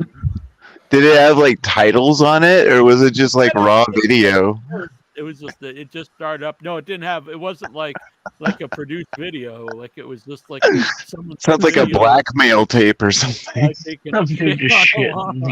And it was up close of the ass, like squatting and just. What the? Did you see That's the bottle? not pretty. That's not pretty. What? Did you see the butthole? The ball sack. Big Bad Bob's being really big and bad right now. If it was in modern day, I would have screenshotted it. Nice. Blackmailed Rob Feinstein. No, but it's very weird. So, and I never bought anything from after because he didn't even pay for the shipping. I had to send it back. What the fuck? You probably paid like $30 for whatever, right? No, it was pretty cheap back then. This was the late 90s, early 2000s. Probably a couple bucks, but still, you think you're not going to make someone pay to send the wrong video back. Yeah, really. No, I mean the tape you bought. How much did that cost? Like, oh yeah, it was. I don't know how much it were. At least $20. yeah, I'd order DVDs and it'd be like $40 for like underground weird stuff. Like, yeah. I don't know how much they were at the time, but it might have been 30. I don't know. Matt Riddle. Here you go. Oh, sorry. Right, we saw Matt Riddle doing an interview, I guess, with Feinstein this week. I didn't even know Rob Feinstein was around, but there you go. I guess he's still kicking. Yeah, but Matt Riddle. Isn't it weird that people like have no problem like doing business with the guy? That's very bad. I mean, he would get murdered in prison. Just saying. Yeah, probably. Even to other prisoners, that's like as low as you can be. So no one's smart enough. Matt Riddle to say, "Yo, I mean, don't do a fucking video with this guy." I'm not.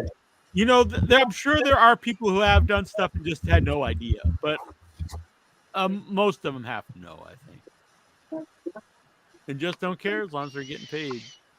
And how much can he even pay you? I wouldn't think could be that much nowadays. Probably, I don't know. I have no idea. But how much money does Matt Riddle need? He was just in WWE. But I guess he has some expensive hobbies. You could go through it, maybe. Yeah. I mean, weed ain't that expensive, Lexar. But you are right. If you smoke a lot, you could be spending, $300-400 a week. If he's a major burger, he could be spending $500 a week, or more. Didn't he put out something about his salary this week? It was in one of these articles I did not, click on. I know in an interview he said that he was supposed to win the Royal Rumble and face, I think, Brock Lesnar at WrestleMania that year, but then that day they changed it. Dave Meltzer disputes this, says it's not. Was that the year that the big Scotsman won, or whatever his name is? Just ask me. McIntyre. I can't remember. Drew McIntyre. Yeah, because that was a weird one for any. I mean, I don't consider Drew McIntyre that great of a. He was pretty. I mean, they were pushing him pretty hard though. Yeah, where is he now? I mean, I'm just saying, he He's got hot still- right when he was involved his wrestling. contract He is kind Had a promo with CM Punk last week, wasn't it? he's gonna lose to Punk if he wrestles him. No, Oh, yeah. I would have him lose. Yeah, definitely. The chosen. It was to build up the Royal Rumble mainly.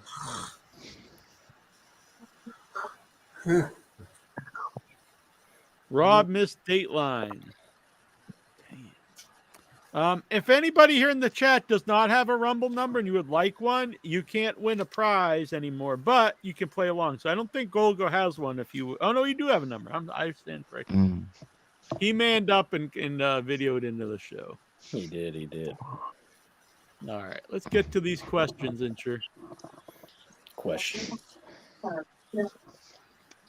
Dobbs Dean Maya wants to know, what is your favorite dinosaur? I got one. Oh yeah. Yeah, you guys can go first. The pterodactyl's pretty sweet. I'm kind of a Triceratops man. Are you? I know Taz was a big Luchasaurus fan. Not at all. I love all. Tyrus. That's Yeah, but I like the iguanodon, but like I like also the Lickalotopus. What the hell is that? That sounds like some porn. Yes. I think that's a device you can buy off one of these websites I see on Facebook. You saw that weird robot thing I sent every day? A lot of puss. It's like move a lot of hand robot. Anyway, Lexar, what's your favorite dinosaur? When I was a little Lexo, I used to think Barney the dinosaur was really awesome. So.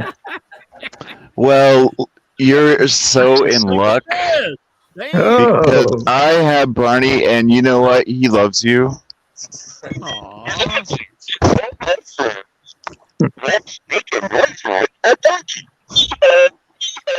He's like, let's make a noise like a donkey. I do not want to make a noise like a Democrat, so no. Is Ludite still with us? So just send me your address, and I will send you a box full of things. Damn. Maybe this. I don't know. What type of things? Lude might have passed away. Anyway. Ludite, all right. Tazo, did you have a favorite dinosaur? I really loved dinosaurs when I was a kid. I would say all of them. I really don't have a favorite. I thought you meant the TV show. You're really a big fan of dinosaurs. The bad sitcom with dinosaurs. I didn't that was Not the mama. with the baby Goose. dinosaur. Yeah, that was weird. Goosey, do you have a favorite dinosaur? Yeah. When I was a kid growing up, I liked the show Rugrats, so Reptar. Oh yeah, that was another one. Awesome. Hell yeah, Reptar, man. Is this Snuffleupagus? Is that weird thing from Sesame Street? Dave He's like a mastodon. Yeah. No, or a woolly mammoth. Since Incher is the power goat, who does he consider the throat goat of the Headyverse? What? Which member of the Headyverse sucks the best dick? Yeah, not just sucks dick, but gives the best deep throat. What the And hell? do not alienate any of the female listeners, so it has to be a dude. It's probably Bruce then. Yeah, he's still advocating here. He's like, don't test my skills. Oh, yes. my goodness. Man. See, I called that Yeah. one. I'm gonna need one of those plastic bags, Flexar. Okay. Ask Cincher for one. He has all of them. Trying to lure you over, Lexar. Dave said he was a hairy elephant. What would There you you do go. if you walked in your house and Lexar was fucking your plastic bag collection? I can see that. Nice. You bring All from plastic bags Home with you, Depot. Lexar, in case you get, in the mood.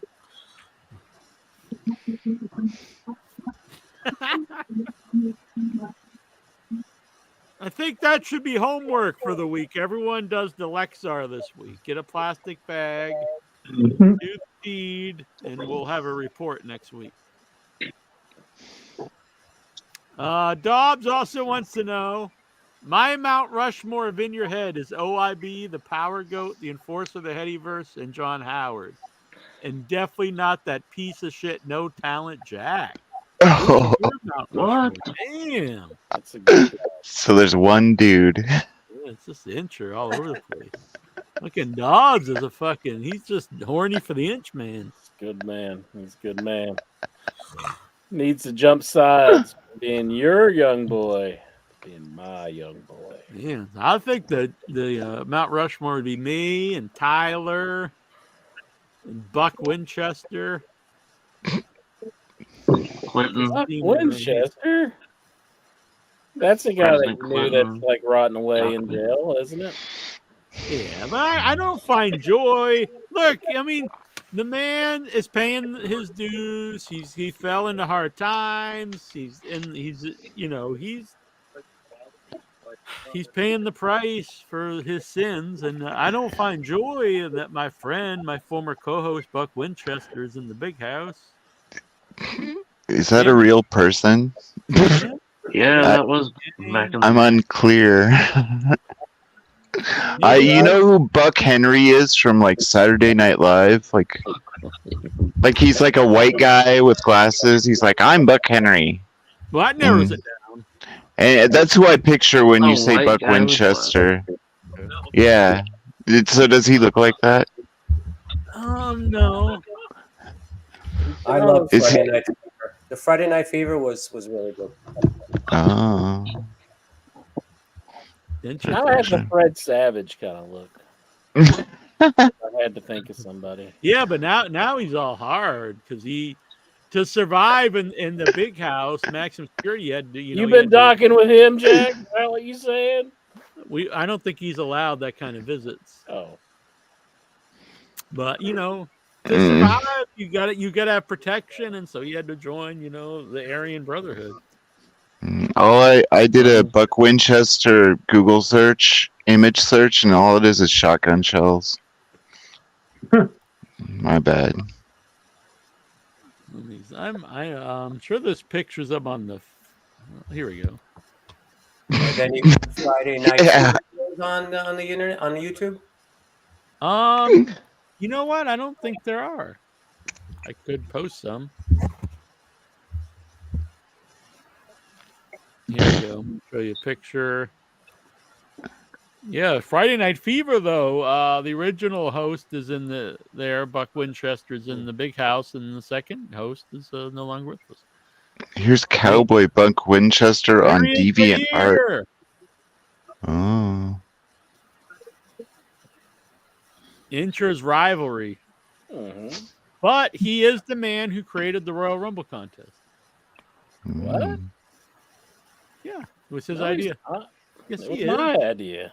No, it wasn't. It was Buck's Yes, idea. it was. I can tell you exactly where I came up with it. It was. No, it was Buck's idea. Well, where are you getting that from? I remember clearly when he came up with the idea. When was it? In 2005, our first year of the show. No, I came up with the idea. You weren't even. The Fever wasn't even around then. I didn't say the Fever, but he came up with it for In Your Head, our first year doing the show. So actually, it's probably 2006, that January. I'm pretty sure that I came up with it. No, it was Buck. When? When we did it, it was the first January. Because I emailed you about it, and I remember where I was. No, it was I was working my job, and I thought of it, and I emailed you about it, and it was me. We've mentioned this like a bazillion times on the show throughout the years. That Buck came No. Yeah, we've used it as like trivia questions. I didn't. I'm pretty sure I came up with it. No, it was Buck. I mean, it's not a big deal, but it was Buck's idea. It was before he might have been a caller or whatever. But You're like 100% wrong right now. I 100%. know because this one's exactly It was right. my idea whenever I came up with it. I told you about it, and you said okay, and then you created the bag of holding with the Big bag, Show I coming created out the of that. bag. Yeah, I created that, but no, it was It Buck's was idea. not Buck Winchester's idea. It was, but I mean, it's not really important, but it was. Dude, it was not his idea. 100%. I came Well, up with the idea. Him right now. Go ahead. 100%. I came up with the idea and I told you about it. It was Buck's idea. Dude, no, it was not Buck's It idea. was. I mean, it's not a huge deal, but it was. Tell me your side of the story because he just emailed. I don't know. But I remember he came. I up with it, emailed talked about it you 100 times. It was me emailing you. No, it was Buck because we mentioned this many times. No, I emailed you the idea. Is that Buck Winchester? I came up with the rural. Yeah. And there's a policeman one too. Looks like John Cena. I like the cigar. It's good. I don't have my old email address anymore because it was a Hotmail. It was all like Google image search, shotgun shells, and then that guy. And I was like, yeah, okay, that's good enough. Hey Bruce, did you watch Tape 15, The Prophecies and World War III? I was actually watching that before. Actually, yeah, I was watching that right before the show came on. That's messed up. I don't know. It's interesting. How long is it long? It's an hour and a half. What? Oh my God. And it came out in 1987 or 94. What? 94. Is it just, I believe that's how Josh won his Rumble. Didn't he answer this trivia? That's how he got it. I want to be of service to the real internet icon, aka OIB. Will he give me the honor of cleaning his balls? What the fuck? What? This is Dog. Who is this? Dobbs, he's jumped ship. He's all about the OIB. Nice. And his balls. That does not that's not in his duties. I want to know, but I want to know if I want to know if Dobson Maya is into the WV too. Damn. A WV. Yes, he's got the WV. What is that? Is that a brand? Yeah. You just heat this whole thing up and then push it on their body. That's like the college football logo of their football team. It's made out of pure iron. That's how I say that. Iron. Maybe you should do that for branding, Jack. Use that as a branding iron for your next logo. Just that WV logo, just brand it on 2-inch. I just need to take a picture of this and have this be me. Or something. Something like this could be me. Should this be me? I thought it is you. Okay, now it is me. I like it. Hey, how's it going, guys? Who is that? John Cena, right? Would Incher let me rub lotion on his beautiful skin? Whoa. Oh, yeah. Making me horny. Like, this isn't what you had your young boys do, is it? I mean, like, yeah. I trained them well, and now they're trying to get their service to someone else. Apparently. Jeez, you've got them doing some weird things. Does Incher partake in Nuru massage? No. What is this? Nuru massage, Nuru massage. That's Japanese for nose massage. They spend an hour and a half just on your nose. What? An hour and a half? It's crazy. Like put stones up your nose. Damn. I don't need stones. Japan has some like weird ways to massage your body. Like I saw an episode of Total Divas where Paige and Alicia Fox went into this like massage where they massage your feet, but it's like fishes Yeah, this that is will not massage your what either feet. you guys are talking about. This is a form of erotic massage with full body contact while both the masseur and the masseuse and client are nude and coated with gel. Gel. You guys are nude. Get oiled up and start rubbing each other down. Sounds like a massage you shouldn't be it's talking like about a, in public. so it's like a lap dance, but with masseuses. Well, No, they massage the inside too with their penis. Sounds like a massage at Crusher Cox would be busting up and break in and the rest of your ass. It's like, no happy endings. Ah. What would my Inchy Poo like me to cook for him? This is getting really weird. I'm thinking, I'm reconsidering this whole young boy thing. What is Intra's favorite Danish bakery food? Mine is a maple pecan plate. Maple what? Pecan plate? What the hell is even that? No, I don't know. That's a good question. That's shocking. If you stump Jones here, he's like, I don't even know what that is. Gonzo was just like, fuck. Intra's the best. Yeah, boy. I hope he has a wonderful new year ahead. Keep shining, my king. Well, thank you, sir.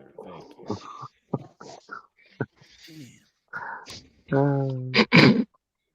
See here. According to Will Hobbs, speaking about Tony Khan's tweet, there's nothing wrong with speaking your mind. It's his company. He believes in us. And if you believe in something, speak your mind. I mean, I agree with that part, but I mean, use some common sense, man. Don't be a fucking nitwit.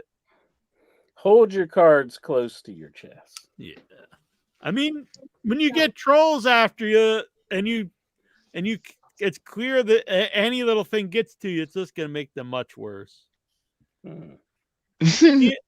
TNA Snake Eyes television taping was the company's best live TV gate in company history in the last 10 years. It was over 1,000. That's cool. That's not like a great gate, but I mean, that's cool though. It's nice that they had people, but I mean, that's not like a giant thing. But that's good. They're good for them. Lexus King on his AEW departure. I mean, it wasn't so much of a decision as it was just a necessary transition. I think my time came up at AEW, and it was a great, great run. A great deal financially. I did very well there. But like I said, I just that sort of self-doubt of not knowing the future. I mean, this is one that I think he made the right choice. I think that's a guy that AEW really missed the boat on was Pillman Jr. So I have no ill will with him leaving whatsoever. I think he definitely made the right choice. And he's kind of following the career path of his dad, which is kind of weird. Kind of like hopping up. Well, I mean, not really. I mean, we'll see. He's in TNA. He's on an NXT at the moment. I think, yeah. I don't know. Hopefully he'll get through. Yeah, I mean, I'm a fan. I like this. I like him. Private Party reveal that Tony Khan offered to pay their college tuition if they kept 3.0 GPA. Okay. Good. A lot of people are calling Tony Khan racist for this, and I don't see why. No, I mean, that's a nice thing. Because he's trying to incentivize a couple of young kids to it's probably get an education. What the fuck? It's probably because they were super young when they signed. Maybe he's done that with other very young people. And wrestling doesn't last forever, Have a college degree, People want to spot. No matter what someone does, like any type of act of kindness, someone will try to turn it into something negative for some reason. Gunther declared for the 2024 Men's Royal Rumble match. Update list of entrants: Cody Rhodes, CM Punk, Nakamura, Bobby Lashley, and Drew McIntyre. What are your thoughts? Well, it is star-studded so far. It's all top guys. But honestly, I think it's going to be Cody or Punk wins it. But I like it is like it so far. It's it's not Ivar and stuff. So I'm glad that Lashley is wrestling again. Speaking of Bobby Lashley, Bruce, Bobby Lashley updated his X profile to include the name of The Pride for his group with the Street Profits, and will be feuding with Karrion Kross, The Final Testament. Do you like the names in this feud? What's up with the biblical WWE names all of a sudden? Well, I think true. I like that Paul Ellering returned, and that yeah, that was pretty cool. I thought that was cool. But the Authors of Pain, they're back, so they're in the team with Karrion Kross. So. This is a group of people that I always see people praise, and I've never seen a thing in any of these people. I'm not like huge on the Authors of Pain, but I do like Paul Ellering being around. Not a fan, but good for him. It's nice when any of the old folks come around. I want to see a Wall Street Journal in his hand. Like, and a turtleneck. I didn't like the whole Rocco and that whole thing, but Lexar is a huge fan of Rocco. I think he's done a lot of good stuff as of late. I used to sell things for Boy Scouts, and every time I bought something with my points, I'd buy a ventriloquist dummy. I bought like 7 ventriloquist dummies in my life. That's why I was always afraid of the old trailer for Magic, the horror movie Magic, because I had a ventriloquist dummy, and my brother would tease me with it. The trailer would come on. It was very creepy. I would tease my brother with my ventriloquist dummy. Magic is great. You're dead. What the fuck? Cassidy Haynes from Bodyslam.net reports an incident that occurred between Jericho and this seems very old, this thing with MVP. That happened in 2020. Yeah, I remember. I'm sure we talked about it. They exchanged some heated words. I don't really give a shit. I mean, Ortiz says WWE wanted to hire him and Santana. Reveals why they chose AEW. 2 family reasons. I just think it's too bad that they're not a team anymore. I think they're much better together and not. I don't know if I really see much success for them separate. No. It's too bad they never won the tag belts in AEW. I was a fan. Yeah. All right. On this day, I see clearly. No, he says, on this day in 2001, A Space Odyssey, Eric Bischoff and Fusion Media Ventures announced their intent to acquire World Championship Wrestling from AOL Time Warner. The attempt ultimately proves unsuccessful when Turner pulls all the wrestling programming 2 months later, making the sale unviable. Do you remember hearing about this? Yeah, I was living this. I mean, this was I got on the internet around 2000. I was listening to IATA every day, Dave Meltzer's old radio show.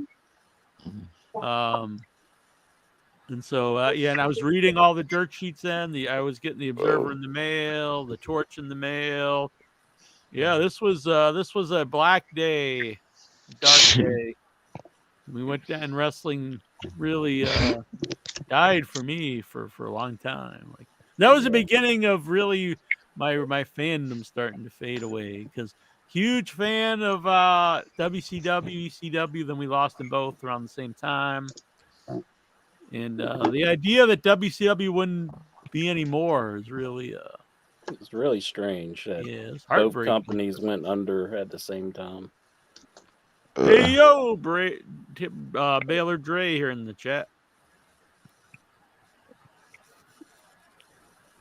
Yeah, it sucked. And like how WWE just like took They a bought big it for, like, shit nothing. on them. Yeah, they bought it too. for like no money. The Yeah. whole thing is something that should be investigated. I know it's a long time ago, but It could have been like the greatest thing ever, but it sucked.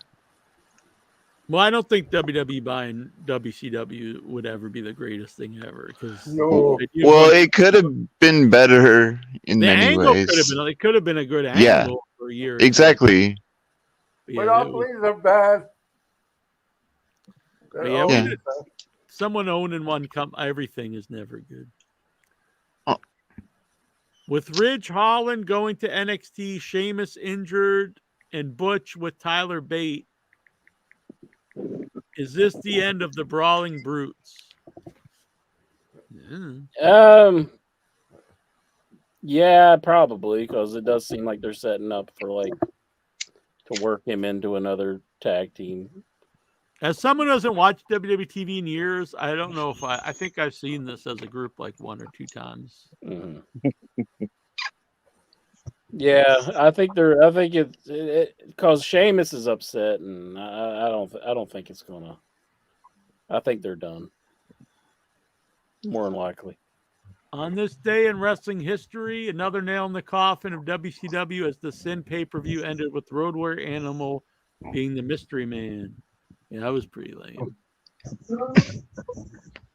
And is that the one? Is that the one where Sid breaks his leg really viciously? I think Yep. so. They didn't even show it on camera, but they showed it on the next night on Nitro. I'm pretty sure I saw. I mean, I watched it live. Yeah, they didn't put it on the pay-per-view feed though. But you could tell something's wrong with Sid's leg. We might not have said. Then they showed it on Nitro. I mean, you could see it. I remember watching it. On this day in wrestling history, Cactus Jack returned to the WWF 23 years ago today on SmackDown to challenge Triple H at No Way Out in a Hell in a Cell match. What are your memories?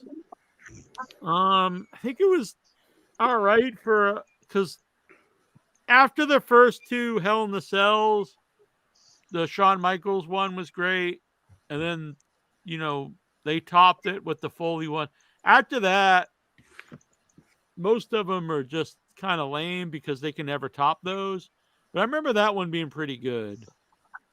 They did some crazy stuff on top of the cage and stuff. There was no like insane bump or anything.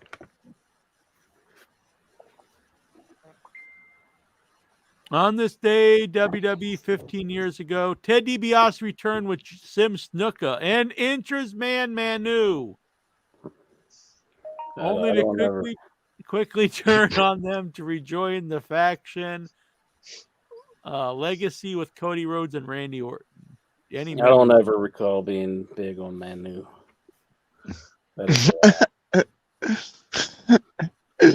Jack is willing it into reality. Intra was fucking the Manu mark of the Headyverse. He's gonna leave like pamphlets around town, just like. What if he comes back Intra and ends he's the new head of the table, Manu? Yeah, that's not going to be good. Man, He's like come here to complete the story. a 50-year-old Manu. What does that look like? Like, holy shit! Fucking awesome. He'll have more hair on his head. Like, I think he'd have less hair on his head. More hair in his ears, maybe. This day in WWE 25 years ago, WCW President Ric Flair ends the LWO. What the hell? He did? What? In reality, Eddie was in a serious car crash and out for months. Oh. Rey Mysterio refuses to hand over his LWO t-shirt. Any memories of this? Actually, no. I'm not recalling this too much. I remember LWO was like it was a big flop. People all of a sudden act like it was this like great angle or something.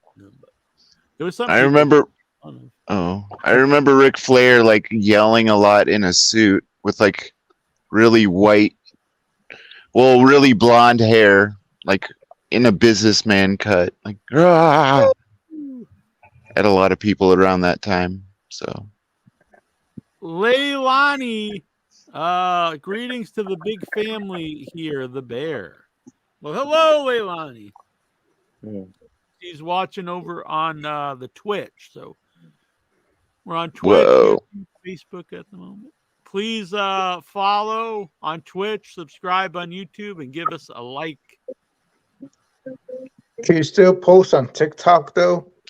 No, it's completely. I told you this. We're completely obliterated on TikTok. Oh man, Erased. We've been erased completely. There's no you've been trace. Benoit. Yeah, but we didn't murder our own children. Who? Bronson Reed says there's a champion that doesn't know he's coming after them. Who do you think it will be? A champion that they don't know who's coming after. Who's he coming after? Is Bronson Reed a champion? Bronson. Oh, I guess he's coming after a champion and they don't know. Who the fuck's Bronson Reed? He's kind of like big and like curly dark hair. I like Bronson Reed. I'm not sure who's. I don't understand the statement. Like, I think he must be going after a title, but is it somebody like he knows and he's going to bring in a champion, or he wants to be a champion? I think he wants to go after someone's title. Is what's happening. Probably the Intercontinental title or whatever, the United States title. Well, good luck to him. That's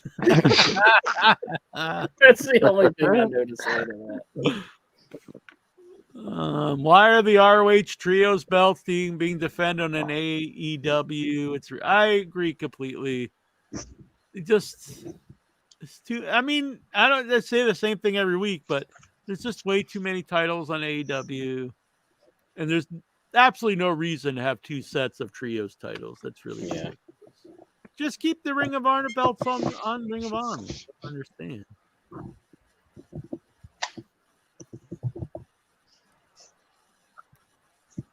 We don't see. It doesn't make any sense. It doesn't help. It doesn't make the show better. It takes away from the show. I don't get it. How is TNA still not doing live shows?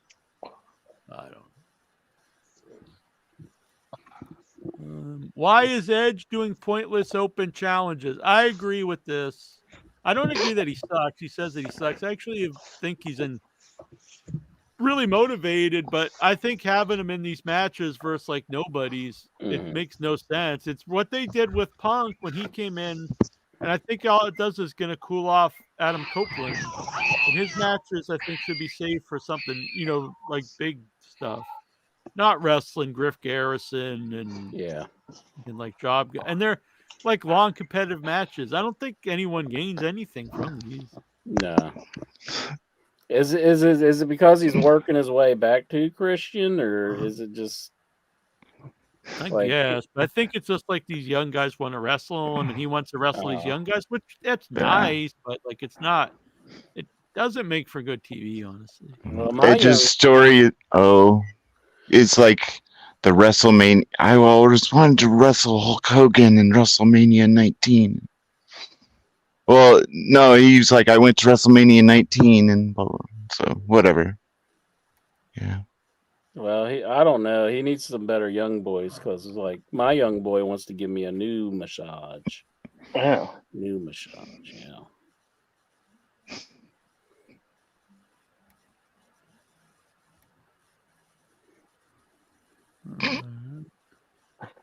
They need a better name for Edge, like Adam Copeland. I don't know. It doesn't really work that well. I'm fine with it. I don't think you can just make up a whole new name for the guy when he's like. If he comes out as Sexton Hardcastle, that's what I want. Sexton Hardcastle. Go back to that. Alex Mooser's cause of death is revealed. All my children star and fitness model died by suicide at 50. Oh, that's a shame. Why is Nikhil asking this kind of? I don't know. He isn't even asking anything. He's just like bumming us out. He says my favorite film of his was Grown Ups. What is your favorite Alex Musser film? Oh, yeah, I don't want to be an ass, but I don't know who he is. Let me look this guy up. Alex. Yeah, rest in peace, dude. But I don't know who the fuck you are. If he was in that, I'm even looking at the guy and I don't know who he is. Yeah, I don't know who he is. Looks like a nice man. Has Nikhil just got too obscure for us? Is Nikhil a big All My Children fan? You can't imagine he is. So he's been in Desperate Housewives. I mean, I've never watched any of this stuff. Well, yeah. I think the only movie he was in is the movie Grown Ups. All the other stuff was TV shows, I think. Come on, Nikhil. he was in All My Children That was a forever. Lexark That's question. not a movie. My mom watched soap operas. Yeah, I used to watch them when I'd come home from school and my grandma was watching Take Me Away to Another World. But like, I'm not talking about on the show here. Yeah. I had a girlfriend who watched Days of Our Lives. Yeah, It's that like- was the two Days of Our Lives and Another World. Yeah, They're it's back. like the sands through the like the Hourglass. So are the days of our lives. Days of Our Lives. Doo doo doo. And I'm like, oh my god, I have to fucking watch this again. Do you Oh my think god. Reigns being on SmackDown much less than before is a good or bad thing? Who being on SmackDown? Roman Reigns being on Oh. less. No, I think it's worse. bad, honestly. Bad. I mean, Yeah. he's like the best. One He's of the the best. champion. I mean, Yeah. you want to see the show and see the champion. I mean, FTR's Dax Hardwood notably chimed in between Bischoff and Tony Khan. I'll be honest. I just think I don't want to just keep reading all these tweets, to be honest. But I just think Tony should stay off Twitter, and anyone defend him. That's nice. I know he's friendly with them, but let's be serious. The guy looks really. It's a bad look, and it makes him look like a goof, and it makes the company look bad. well, just that he's saying like Jinder Mahal's in like a big prominent position just because they threw him out there. I mean, that it's not necessarily true, you know. I mean, he was just there for anyway. They build like a former champion is going to be on Raw on the first show of the year. So then they brought out Jinder Mahal. That's the big letdown. Like the fans are supposed to be like, oh, not Jinder Mahal. This can't be who. And like they gave him a long promo. So when the Rock's music hit, it was like this huge pop because like the fans were excited, you know. And True. Be like bringing out Bob Backlund or something. so like first. when Tony's like kind of like taking like using Jinder Mahal, it's kind of like Jesse Neal calling in to defend Braden Walker. Exactly. It's not a good look for Tony Khan. Like this one's worse than the other one. The other like bad tweet that he called Triple H bald guys. And then like the continuation of them, they all build up, and it's just not good. Yeah. And, So and I you mean, really want to reverse this look of like not being the cool company, not adding to it. mhm. Yeah, he could probably do a little less of tweeting. I mean, I think he should.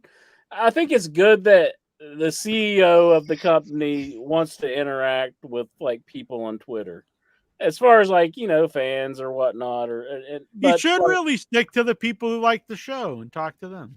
Yeah, that would be better. even then though, I'm sure they could twist what he's saying and make it look bad. But I mean, he needs to be really careful with his tweets.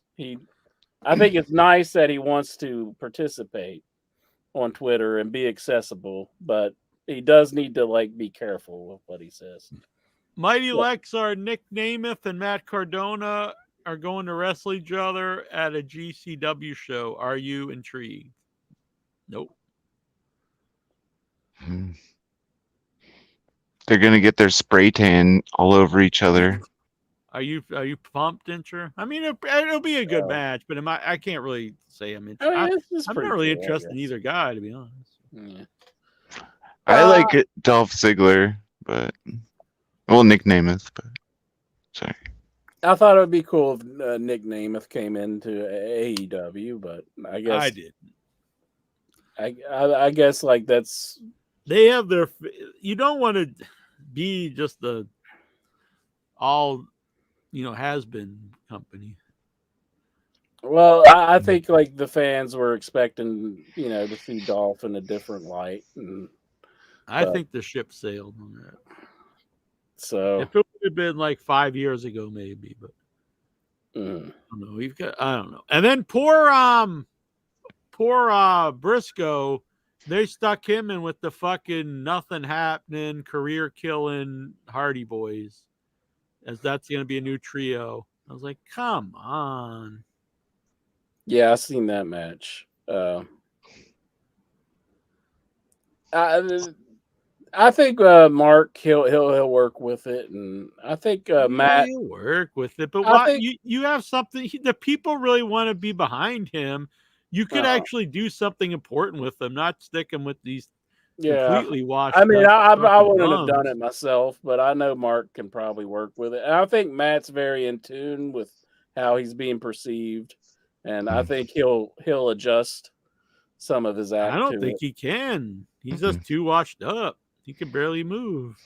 I want him to bring out the country in each other. They'll be like the Hicks. And that'll be the new trio. I think if he's given time, I think he can adjust his character. But Matt Hardy, how much time does he need? He's 100 years old. Well, I mean, he's not going to have a whole lot of time to do everything he's done. Every single thing he's done in the last, besides the delete stuff, has been the absolute complete drizzling shits. Some of the worst stuff I've seen. He hasn't had a very good track record. I mean, with wasn't his wife throwing out some tweets he was cheating on her or something over the weekend or something? So. They're crazy people. I think it's just time to call it a day. You had a good run.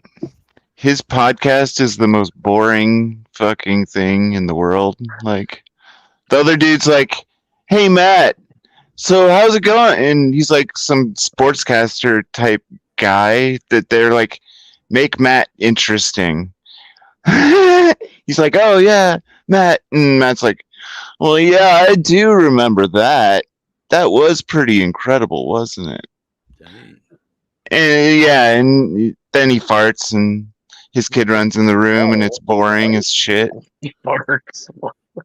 Anyway, that I'm trying to convey my feelings.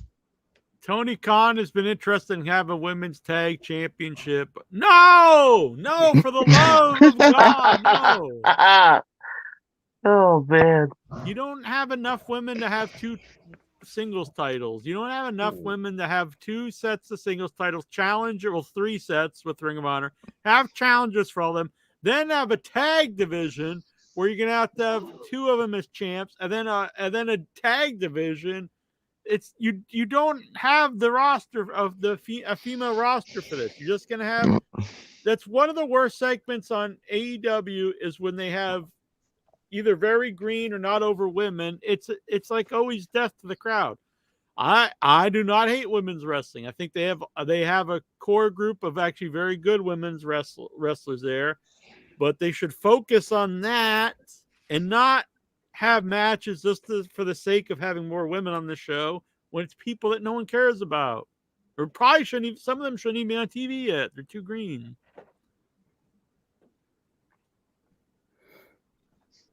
And no, don't stop thinking of more titles. There does not need to be more belts. Yeah. And like brain power goes to that too. Someone has to write or plan out all those matches, and Yeah, you know they could be thinking about other shit. They have no challenger, so then you just see people that's never even wrestled before, and they come out and they challenge for a title. Or I saw them one other time and they lost, and now they have a title match. It sucks. WWE Hall of Famer Ric Flair appeared on ESPN Monday Night NFL Countdown and picked the Buccaneers to win. You hear about that ESPN and like their award scandal thing? No. They're gonna go like they would put like fake names as nominees for the Emmys, and they'd win, but then they put the initials like Kurt Herbstreit, but they'd be like Kent Hall and buff off the name and then put Kurt Herbstreit on it after they won the fake one. They like rigged it for like 20 years. So they're fucked. So bye-bye, ESPN. Anyway. Breaking news. Now that TNA is official, is their weekly show still named Impact? Well, yeah, I think that's the show. You know, the company's TNA and the show's Impact. I saw they have a secondary show too. Like, I wouldn't get ahead of yourself. I had the same problem. Yeah, we mentioned this. I agree. Andretti beat Jericho and then ended up doing nothing. I agree 100%. Like, when it happened, I thought, you know, if they follow up on this, they might have like a star in this action, Andretti. But then you didn't see him for months.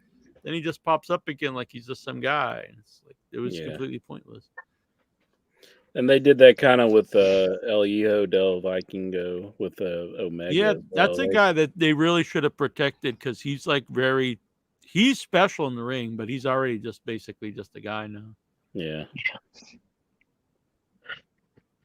Did you know that now until mid-April is cruise season, as Americans and Canadian citizens are willing trade in cold and snow for...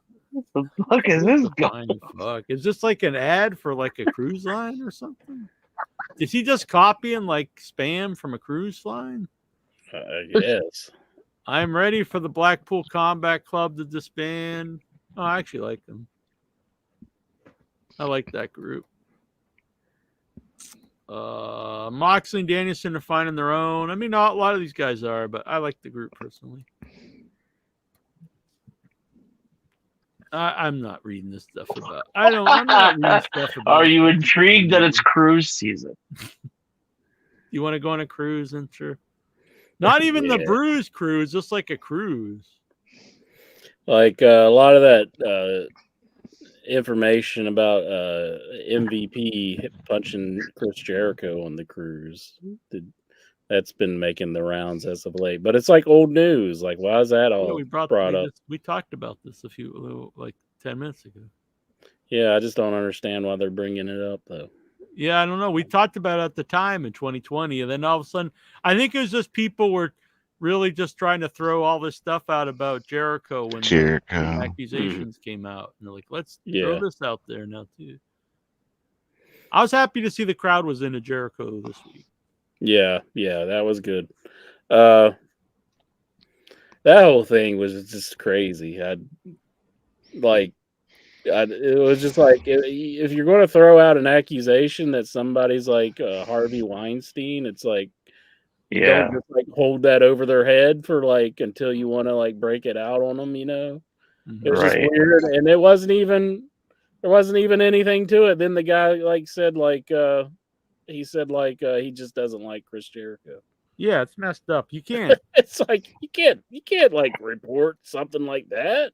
That's totally wrong. I mean, to use that wording, the Harvey Weinstein words, is just like where it's bad.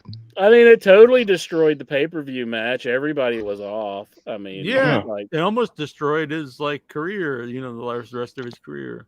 Mm-hmm. I questioned it because I know he's a dickhead, but I don't want to believe allegations. Yeah. I mean, he's done lots of good for lots of. Now, Yeah. obviously, this doesn't excuse if he did do anything, sexual assault. But I mean, the guy's also done a lot. There's all kinds of wrestlers who had. I remember when Axl Rotten needed help, he donated all kinds of money to him to help for him to pay for his surgeries. People passed away, had no money, he helped. So. Danny Garcia, I think, he was really involved with when he had his car crash or whatnot, and he got involved with that, and he didn't even know who he was at the time, I don't think. So, but you can't say that somebody is like Harvey Weinstein, and then just be like, it was just so messed up how that whole. That's the thing today. Yeah. If someone doesn't like someone, they want to call them like the worst thing ever. You're like, you're a Nazi, you're a pedophile. These words have meanings. Like just because you don't like someone, they can be a dumbass or shithead or something. That's not the same as, putting some, actual allegations of crimes about them. Yeah. And it's like, and if this guy knew something, like, why hold it over his head and be like, oh, now I'm going to bust it out? I mean, if you have hardcore evidence of something that he's been doing. Yeah, it's a crime. A crime's a crime, And you need to, shed some light on it, which it turned out this guy didn't have anything. And you're liable if, you're, keeping someone getting hurt from the police, too. So you could be, complicit with it. But I don't know. That was just craziness, and it sucks because that whole match was ruined. But it's all messed up. Yeah. Ugh. But speculation. I don't know. It's just craziness. So.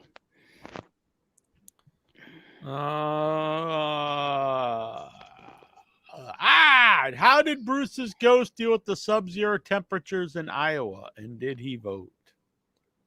I did not go to the Republican caucuses, no, but I did wear a ski mobile suit, and I was nice and warm and toasty. And I went walking around. I slid on my back down a hill. Because I was wearing a snowsuit. And no one else. Yeah, and I had to go to work at 7 a.m. So I've been in below zero temperatures with nobody else. So I just overdress. Unless Matt goes back to the broken Matt gimmick, I do not care about. I really agree. And I think it's smart of him to do it because he doesn't have to take bumps. It's actually what the fans want to see him doing. I don't want to see him take another bump ever. Did Intra download season 2 of AEW Fight? No, I have not. No, I never even finished the actual campaign mode on that game, and it's not like I don't like it, but I don't finish a whole lot of games anymore. I just kind of lose. You're interest. a quitter. I'm a quitter on video games for the most part. And man, what would OIB of your childhood think of that today? He'd probably fucking punch you right in the balls. There was a time when I was a teenager, I would start one of those role playing games, and I would refuse to do anything else until it was completed, and then I'd go to the next game, and then it just keep going and going and going, and then but now it's I start games and I just kind of forget about them, and I'm it's not like I hate them. It's just you're a fucking piece of shit. I lose interest in them, I guess. And it's it's strange. I don't know. I think it's just getting old. And so it's I don't hate the game. I do think it could be a little bit more polished. As far as the create a wrestler mode, and I think the campaign mode could be a lot better. I think the fighting system in it's pretty good. I've noticed some glitches here and there on it, and they could do a better job explaining tagging your partner and switching what character you're focused on at the time. I think they could do better on that because I found that kind of hard with the game. But no, I'm not too interested in downloading season 2 of Fight for Forever. I mean, it's not like I don't hate it, but it's just I'm not into it as much as like I would want to be. Best handheld video game console: Game Gear or Switch? Oh, I'd say the Switch, hands down. Oh, yeah. Game Gear sucked because like the battery life alone. Yeah, the battery life on it was bad. I mean, we had one. I actually growing up. do like the Game Gear, but like the battery life, yeah, is pretty bad on it, and the screen's not the best. But I don't even think you can compare like Game Gear and Switch. I never even played it. I never even heard of either one. The Nintendo Switch. The Game Gear was around when you were like into video games. I thought it was just the Game Boy was the only handheld need. Sega Game Gear. Yeah, I was never played any Sega stuff. So My brother wanted it, so he got it. one thing that's bothering me right now about AEW's people making their debut are wrestling in competitive matches with nobodies. Yeah, it's not so much their debut, but it's like, because Copeland's been around for a while, and I don't get it. I do think they're lacking in that department where they make matches mean, like the big ones, like put them against, like, Edge. He should like taking on like somebody of his caliber, I mean, like. Yeah, he shouldn't be a guy that's just wrestling every week anyway. Yeah. And it's like storytelling or lack of Adam Copeland wanting to wrestle young guys, because honestly, even though his stuff with Christian's been good, to me it's like Christian's really established himself as like one of the best heels going. I kind of didn't want him going backwards and feuding with Copeland. And I think when you have a new guy and them wrestling people you've never seen him with is more fun. So I'd rather see like Adam Copeland versus like Jay White or something. That'd be cool. Jay White, because that would elevate him. They look alike. Being, wrestling, a top guy from the last 20 years. I mean, and AEW, they do got a lot of people hurt right now. Like, I mean, Kenny Omega. But they have a roster of like 100 people. Yeah, they got a lot of people too. But I mean, is Danielson out again, or is he still going?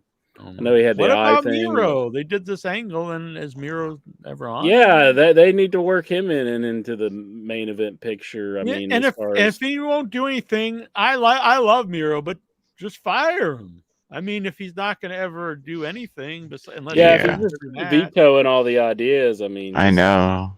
Just get rid of him. I mean, I thought that was really cool stuff they did with him and Lana, and it's like they should continue that. That's what people wanted. People want them together. You know what I mean? That's what I want. And like they do something like that, and then they just let it get cold. Like you got to keep that stuff going. You got to keep the momentum going, and they do that a lot. That's bad. That's a bad thing about AEW. What is your favorite foreign documentary? What is my favorite foreign documentary? Would Grizzly Man be considered foreign? Done by Warner Herzog? Yeah, I don't know. I don't think so. But wasn't it in Canada too? Yeah. But that's about the closest to the American as you could possibly get. Yeah, it probably is. But like, what documentary that is foreign that is my favorite? Like, that's kind of hard to think about. Like, yeah, the thing is, Lexar has probably never even seen a documentary or a foreign film, so I don't know why he's even asked. Like, just say Nacho Libre. That's my answer. Something in there, and it's just hard to. Oh, there was a wrestling one that was called The Backyard, and I think it was done in the UK. And it was about like, no, actually, it was just a segment that was done in the UK because they had a lot of stuff in the. I take that back. Like foreign documentaries. Like, because I'm not going to watch something that's not in like English. Documentary. But did you ever watch any Jane Goodall documentaries? Jane Goodall. Is that the? No, well, that's more animal documentary. Yeah, but it's in another land, but I'm getting way off. Lexar. To hell with your question. I bet Lexar never watched a documentary or a foreign film. Like, name a foreign documentary. I would almost bet money he's never watched a foreign documentary. I'm gonna Google foreign documentary. AEW made this new Perazzo chick a big deal in her debut match. She cannot even squash Red Velvet. Yeah, and the crowd is actually really behind her. And I honestly didn't see a lot in her, but the crowd reaction to her does make her seem like a star. Yeah, I'm happy for her. I watched her. I watched her in Impact, and I'm glad that she's in AEW. Yeah, the crowd's really into her. And I'm going to say My Best Fiend, which is a Werner Herzog documentary. My Best Fiend? Yeah. Oh. It's him and Klaus Kinski. There's got to be like a foreign documentary that I've seen. I mean, like, I can't think of anything, though. It's hard to... You're stumping me on this one, Lexar. Speaking of cruises, Chris, Jericho came out with a list of lineup for the Jericho cruise. Well, you got to send us the list. How do we know if we're intrigued if we don't have the list here? I'm intrigued. The British chick May in her AWD match could not squash a jobber. She looked good in her match, I thought. Because I don't really like the character at all, but she looked really good in her match, I thought. She's very physical. I think Jericho's another person that should stay off social media. He starts arguing with Cornette's lawyer on Christmas. I thought that was just completely... I could not care less about either side on that one. At least he didn't punch a female fan in the face like 10 years ago. I'm not sure who this is in reference to. The Punk Stooges bring up the Kylie Ray stuff. Oh yeah, that's like the start of it. Was they were trying to dig up stuff, but I don't know if there's really even anything to that. I want to see Jack and Incher play AEW FF online. I never played the game. Steven wants the link. Damn, Steven.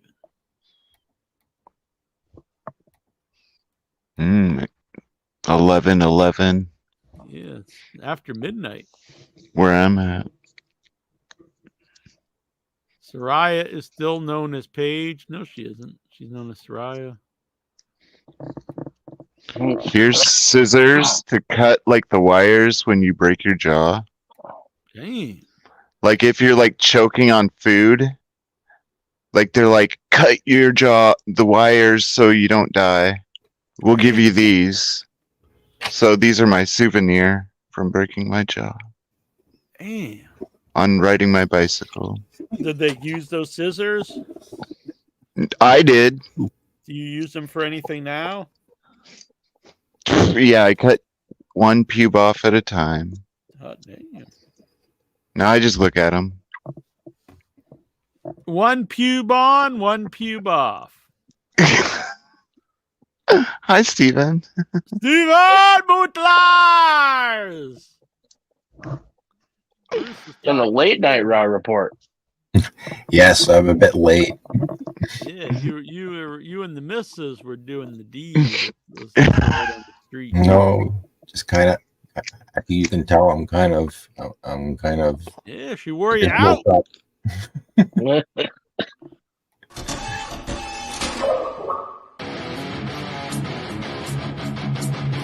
Wait a minute. And we, after our 2 hours, or 2 hour wait, let's get to the Raw report. No fucking Incher.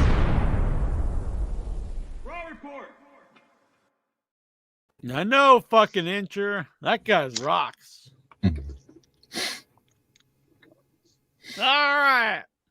Raw report. Ha! But before we get to the Raw report, let me give you a little extra. I watched the TNA Hard to Kill pay-per-view. Oh, really? And actually, I quite enjoyed the show. Didn't know a lot of the people that were on the show. Yeah. But still, it was an entertaining show. Yeah. And I'll say this: Vladimir Kozlov, or whatever Prudius, whatever his name is completely changed his appearance. Really? He kind of looks like a member of the Truth Commission. Who else was on that show that I haven't? Oh yeah, the big surprise. Let's just go right to the end. The big surprise: Moose wins the world title, but then he's confronted by Nick Nemeth. So the former Dolph Ziggler has landed in Impact Wrestling. So he'll probably win the world title in a couple of months. And an entertaining show, and they did the right thing. They booked a very small venue with a few thousand fans who were very loud and boisterous. So at least they were into it. Mm-hmm. Yeah, I've heard really good things about it, so I'd be interested. It's too bad that the show itself, I don't think I get the channel. Mm-hmm.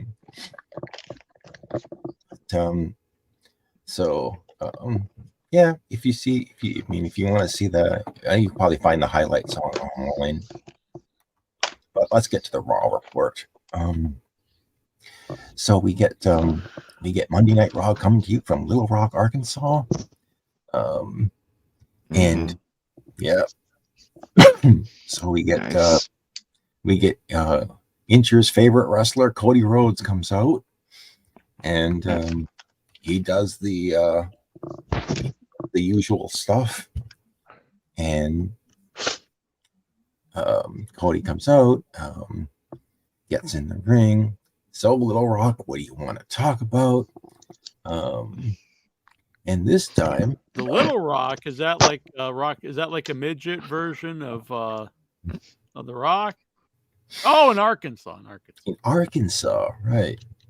So so he says he came back for the Royal Rumble.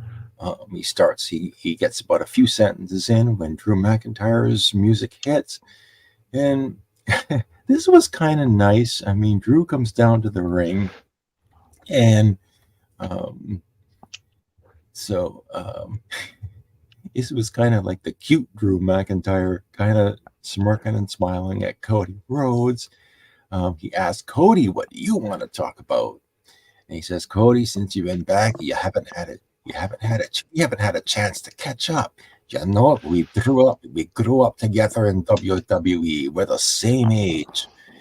We took similar career paths." Sorry, I'm doing a bad Drew McIntyre impersonation. But let me tell you, Cody, I'm proud of you. I'm proud of the man you become and the performer. And he mentions, now I never checked this out, so maybe you guys can, but he mentions that they were the WWE Tag Team Champions. And he asks Cody, what was our tag team name? And Cody answers right away, the Dashing Ones.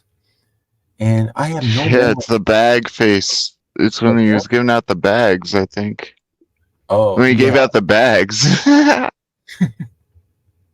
So maybe I have to look this up. Yeah, when Drew was kind of pudgy. Yeah, I don't remember them being a team either. But... Yeah. The Dashing Ones. Okay. Nice. Yeah. So Drew I'm surprised says, Nikhil's never asked us their favorite memories of the Dashing Ones. So Drew says, I'm surprised we didn't go all the way to the top with that name. And yeah, I don't know. I mean, like kissing each other's asses. Yeah. So anyway, they had to. Drew says, well, we both had to leave the WWE. And then he mentioned something else that I guess, I don't know whether this is on tape anywhere, but he mentions that they had Cody. Do you remember the last match that we had before we returned to the WWE? And I was thinking, yeah, I know both of them were on the independent circuit, and so I guess they had a match together somewhere. But Cody, yeah. So Cody comes back, and he mentions, so Drew, have you declared for the Royal Rumble? And he says, anybody can win the Royal Rumble. You know, I could win the Royal Rumble. You could win the Royal Rumble. Jey Uso could win the Royal Rumble. CM Punk could win the Royal Rumble. But he says, they both won the Royal Rumble. You can't count anybody out. But he also adds, yeah, I remember the last time that we fought and who won that match. And then he just drops the mic and leaves. But this maybe went on just a little bit too long. But, this was, Drew didn't actually attack Cody, and they didn't actually have a fight. It was just two old friends kind of talking to start the show. So, it was okay, but maybe a little bit too long. That's all right. So, I loved it. So they go right from this to so apparently, so I guess R-Truth is selling Judgment Day merchandise in the parking lot. So this was a running gag throughout the whole show. Damian Priest is kind of angry. The people in the Judgment Day were a little bit angry at you, R-Truth. And Truth responds by just putting like a wad of money into Damian Priest's hand and says, "Here's your cut from the sales of the Judgment Day merchandise I've been selling in the parking lot." And so Damian Priest does a 180 when he looks at all the money, and he says, "Okay, keep selling the merchandise." Oh, God. And so we come back from the commercial break, and there's our opening match of the night. They get Dirty Dom and JD McDonough. Dirty Dom, done dirt cheap. The jobbers of the Judgment Day taking on DIY, Johnny Gargano and Tommaso Ciampa. And I like this match because you had four, well, in my opinion, four kind of evenly matched guys fighting each other. And I also noticed that, Gargano and Ciampa aren't above cheating. So there was a lot going on. There was a lot going on in this match. Both a lot of back and forth. Both teams would get, and it went through a couple of commercial breaks, but it finally ended when Ciampa and Gargano did the meet in the middle kick to JD McDonough and pinned him, and so DIY wins the opening match. So next we get I think we had an earlier today segment with Adam Pearce and a lot of the women, and basically we have, I think it was basically Chelsea Green and Piper Niven against and Candice LeRae and Indy Hartwell setting up the next match. So I guess Samantha Irvin can't do the Chelsea Green entrance anymore. So she just has to introduce Chelsea Green using her normal voice. I don't know. I read that last week, and that's exactly what happened here. So you had the baby faces actually win the match. You had so Indy Hartwell basically holds Chelsea Green on the ropes, and Candice LeRae does a moonsault onto Chelsea Green to pin her. So it looks like again these Johnny Gargano's wife and Indy Hartwell win the match.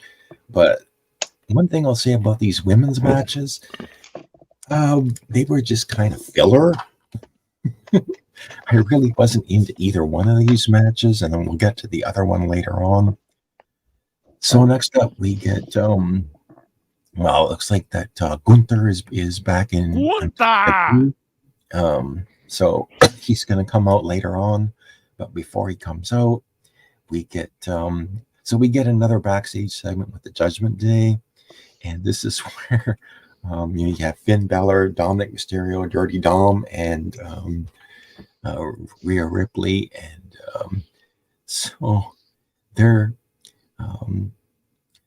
Rhea says she's going to address the women's division when Damian Priest shows up, and so basically I think it was McDonough who wants to beat up R-Truth, but Damian Priest says, don't worry about Truth, you should worry about what happened tonight. And meanwhile, I think Priest showed him the money, and they were all wondering, oh, what's that? And so next up we get Gunther comes down, and he's in the ring. Oh no, first Ludwig Kaiser is on the stage, and he basically does his introduction. And let me do a poor Ludwig Kaiser impression.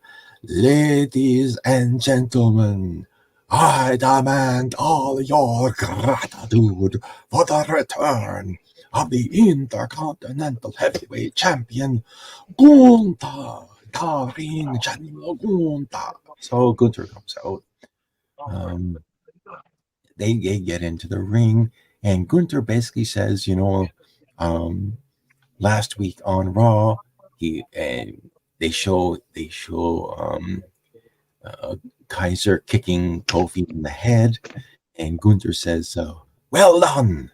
So he praises Ludwig Kaiser for beating up Kofi. When they're interrupted by a returning Xavier Woods. So Xavier is back on Raw, and he's basically pissed off at Ludwig for taking out Kofi and challenges him to a match. So Kaiser accepts the match, and after commercial break, we go right to the match, and these guys are brawling all over the place. And so at one point, it looks like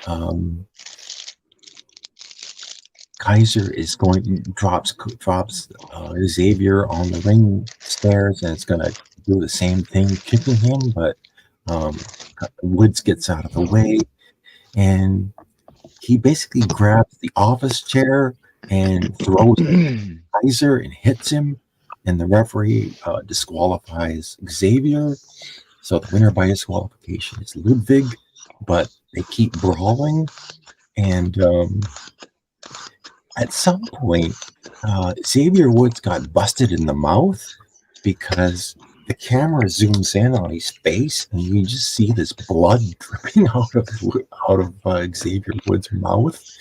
It really added to this match because he was pissed off and angry, and I thought, that's one example of when blood actually emphasizes a segment.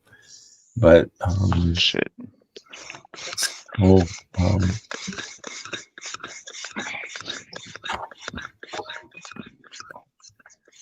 what the hell is that?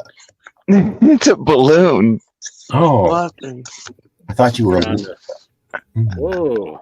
I thought he was doing some Lexar action there. Yeah, something like that. Xavier grabs a steel chair, but Ludwig drop kicks the chair into Xavier's face. So I mean, it was a great segment, even though it's probably going to continue.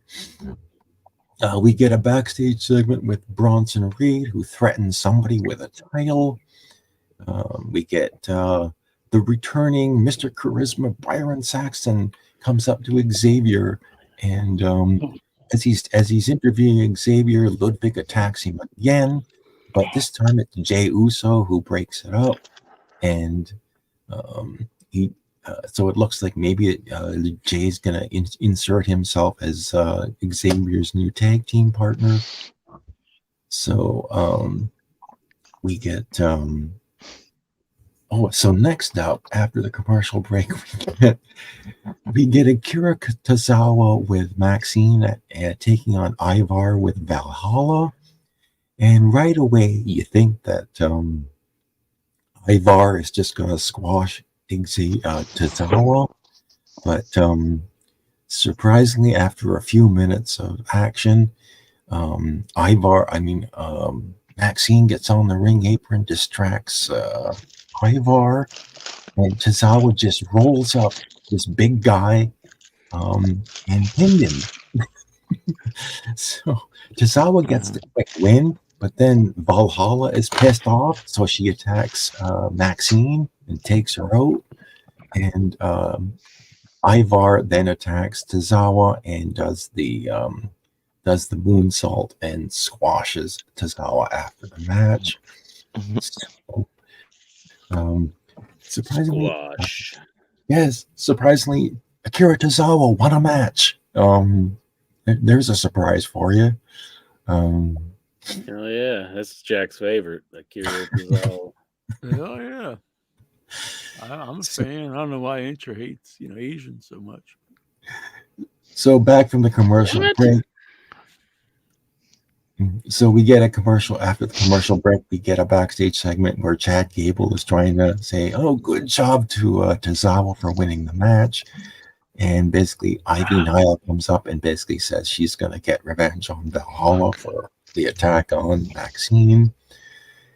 Next up, we get Rhea Ripley in the ring, and at first I thought she was going to cut a promo on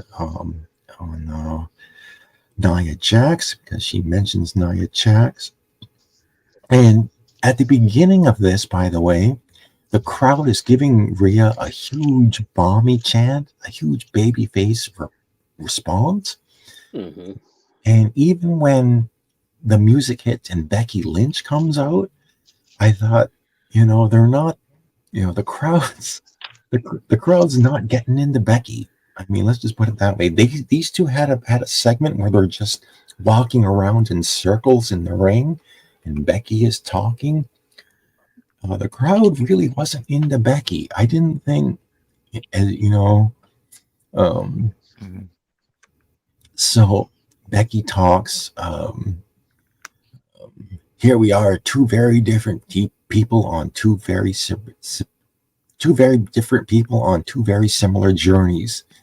Kind of reminds me of the Drew McIntyre promo at the beginning of the show. Two people from foreign lands who came here to be the very best at what they do. This was a generic Becky babyface promo that, like I said, got very little reaction from the crowd. The crowd was pretty quiet during this. I don't know if they were supposed to react or not, but they didn't. So let's just cut here. What did Rhea do? May come back. So Becky says, she basically says, I think she said that I think you might be better than me, but I need to prove to you that you're not. So I think it's she says she's going to win the Royal Rumble, and Rhea comes back and says, there's someone else who wants you to win the Royal Rumble as more than you, and that's me. So I thought, yes, they're promoting the Royal Rumble that's coming up, but I don't want to see these two guys face each other. No. I'm sorry. I mean, this was one of the worst Becky Lynch promos I've ever heard. She wasn't, at least she wasn't yelling and screaming like her normal promo style. Mm-hmm. But it was kind of boring. It was one of the most boring Becky Lynch promos I've ever heard. So Rhea and Ripley, Yeah. Becky Lynch, no go. Yawn. So we get a woman named Jackie who's interviewing Seth Rollins backstage, and he just basically is promoting up to the match with Jinder Mahal, the main event. So we get a tag team match of the Awesome Truth taking on the undisputed tag team champions, Balor and Priest. And before the match, Priest basically tells R-Truth, don't tag into the match, but Truth is in the ring. And this is where he's giving out, he's got all his money. And I'm looking at all this money, and I'm wondering if that's real money, but they didn't do a close-up on the money to see if it was real. So I'm not sure what he had in his hand. But he takes a whole wad of it, and he tries to give it to Finn Balor, but it falls on the mat, so he has to pick it all up off the mat. And Balor was looking at it, and he's helping Truth pick up the money. And Balor's kind of happy too, lining his pockets with money. And then he gives some of the money to Dirty Dom, and Dirty Dom's got a big smile on his face as he takes some money. And then McDonough kind of looks at Truth and says, where's my cut? And Truth says, you got member of the Judgment Day. And basically McDonough doesn't get any money, and he's kind of sad. Anyway, and then the match starts. So they have a quick match, and Miz is kind of like just a sideshow in this. I mean, it's really it was really just for Truth to give out money. They do have a match, but I think it ended with Damian Priest hitting the South of Heaven choke slam on Truth, and then Balor just kind of falls on top of him or crawls over and pins R-Truth and wins the match. But really, the match was kind of irrelevant. Next up, we get a woman named Jackie interviewing Jinder, and Jinder's kind of like this far away look in his face as he cuts this promo. A woman named Jackie. That's my favorite foreign documentary. That gets a draw hard. Named after my boy Jackie Jones. It was made by Stephen Butler. So basically, Jinder says he's going to win the world title. Next up, we got another irrelevant tag team match. Shayna Baszler and Zoe Stark taking on Tegan Nox and Natty Neidhart. Basically, Shayna got the Karafuna clutch on Natty and made her tap out. So again, one of those yawn. Like all the women on the show was a big yawn. Like Becky and Rhea. The two you're usually getting all horned up. So it must have been pretty bad stuff. It was pretty missable. So let's finally get to the main event of the evening. It's time for the main event. World Heavyweight title. Jinder comes out, and he's got Indashir with him. Veer and Sangha. Yeah. Taking on Seth Rollins. So Veer and Sangha are at ringside while they have this is match. the woman named Jackie. Whoa. Jackie Redmond. Amazing documentary. How many plastic bags would you give it? I would need 5 plastic bags. All right, main event time, Steven. So they have a match, and only a few minutes into this match, they cut to the rampway, and we have Damian Priest coming out with his briefcase, and it looks like he's going to tease cashing it in, but he just sits on a chair at ringside and watches the match. Meanwhile, in the ring, there's a lot of near falls. You have Jinder Mahal trying to get his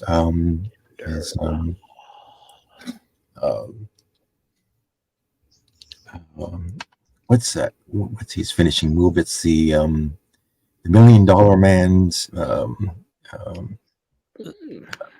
move into a choke slam, and I can't even remember what the hell it's called. $1 Million Drop. Yeah. No, it's called something else. Jinder Mahal's finishing move, I think. Yeah, it's like the $1 Million Dream, only he drops him onto the mat. And, Has he ever won a match with it?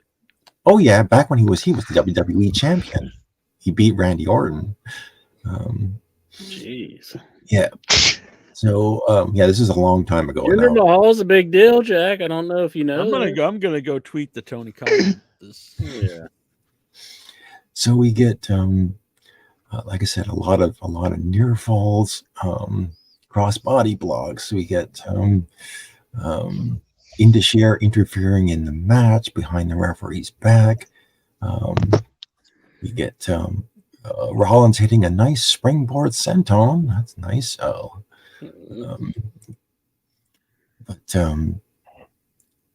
So what did so he tries? So Rollins tries to set up for the stomp, but Mahal gets out of that. Rollins did hit a pedigree, but he hurt his knee, so he couldn't pin Mahal. And finally, they interfered. The guys interfered in the match. The guys at ringside, and Damian Priest finally stands up, and it looks like he's about to cash in when Drew McIntyre just shows up, and he has at first it looks like he's just going to yell at Damian Priest, but Priest tries to hit him, and so these two guys start fighting at ringside.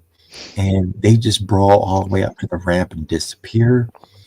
And meanwhile, in the ring, Zonga, I think he hits Rollins behind the ref's back, but Rollins comes back. I think he springboards off from, I think it was like the top rope, and he falls on Zonga and takes him out. And finally, Veer hits Rollins with the Money in the Bank briefcase behind the ref's back, and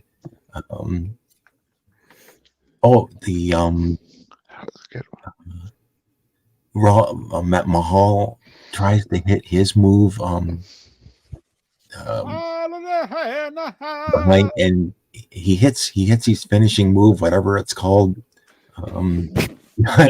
Rollins in your head in Farsi, and covers him. He gets a 2 count, and he's angry that Rollins kicked out. So finally, the referee finally does his job and ejects Indus from ringside. Kick that fucker out of here. So as Indus is walking up the ring, you'll notice that their backs are turned. They don't even bother to look behind them.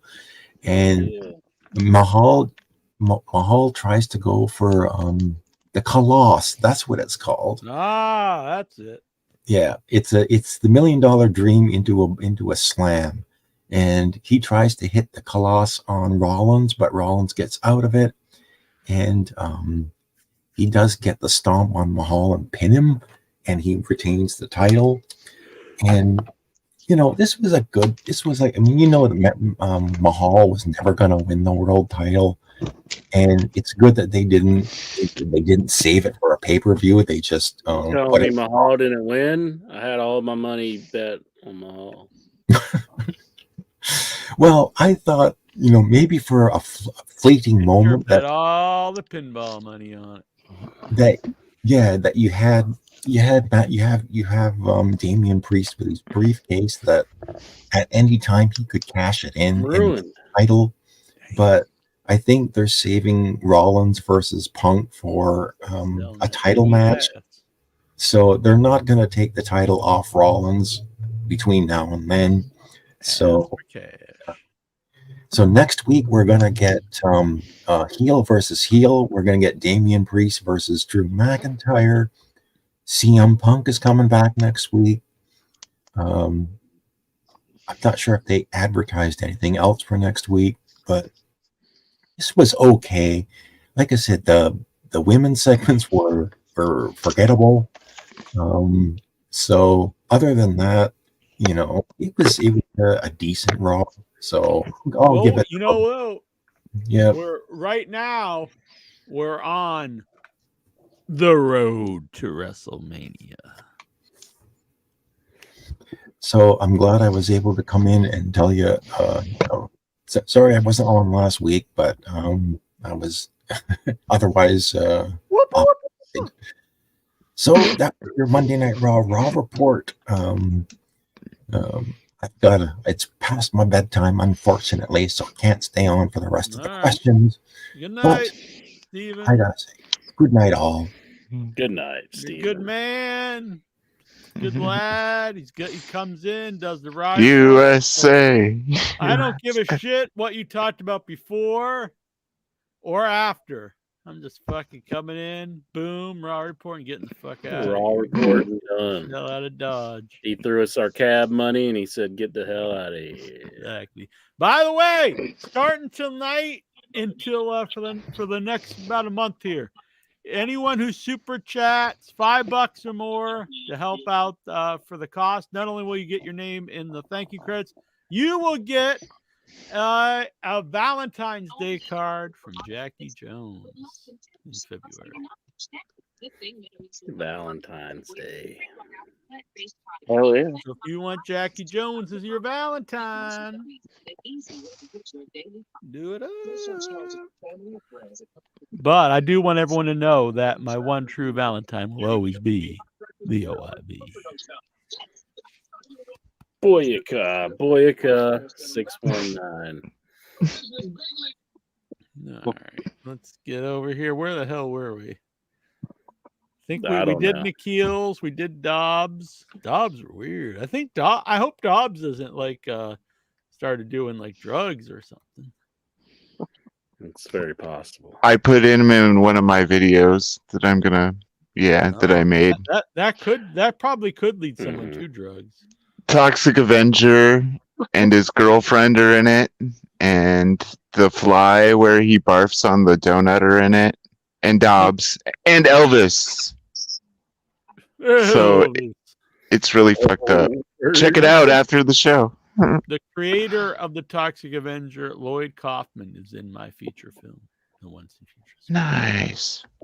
Which Inchman over here is helped to get our goal where we're actually going to be releasing the film. That's the goal. So the 2-disc Blu-rays will be created. That's awesome. Now we'll have a Blu-ray of Jackie Jones's film, and I will watch it and critique every bit of it. I'll say after I view it with my very own eyes in the comfort of my own home on this television. This stack of plastic bags to the right of them. Mm-hmm. That's just for Jackie Jones's scene. Backwoods Bob. Oh yeah. I could do the show hosted as Backwoods Bob if you want. People might not be able to tell who's talking though. Is that Injure or is that intro? Do the show as Wacko Bob. But he was always a disappointment. He'd be on the board all fucking nuts. And then you'd listen to him and he's like, it's time for everyone's favorite Wacko Bob. And he'd just be real normal. Except for every once in a while when he'd forget his medicine. I remember he's like, I'm calling you out, Neil Jones. That's pretty awesome. Was he really up his medicine, or are you just like? I don't know. That's my prediction.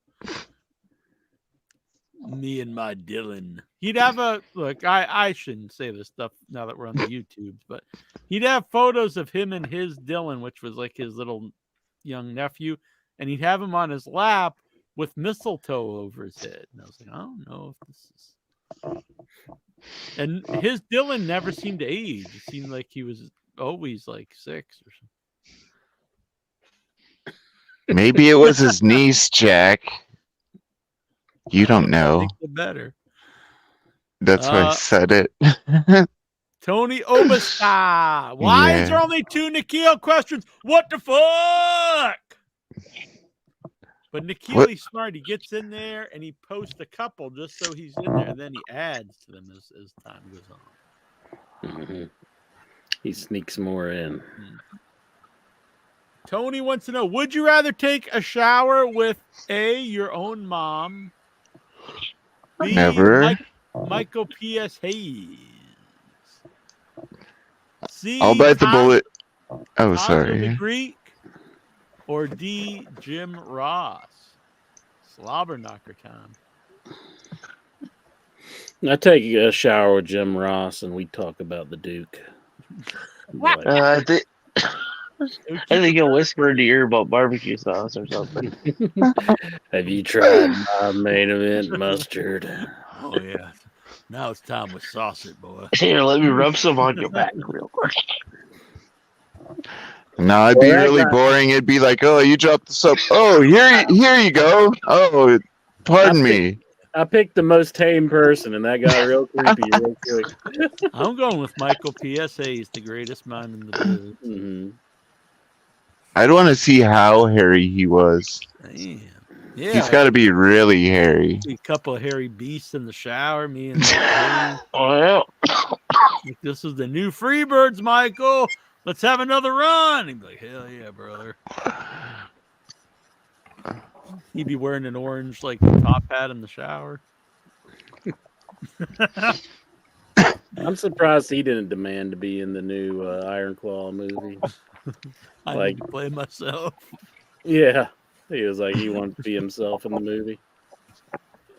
Brian Matthew Clutter. Since video game-based movies are becoming a bigger fad, do you think they will eventually make a Q*bert movie? I post this on my Facebook like every day.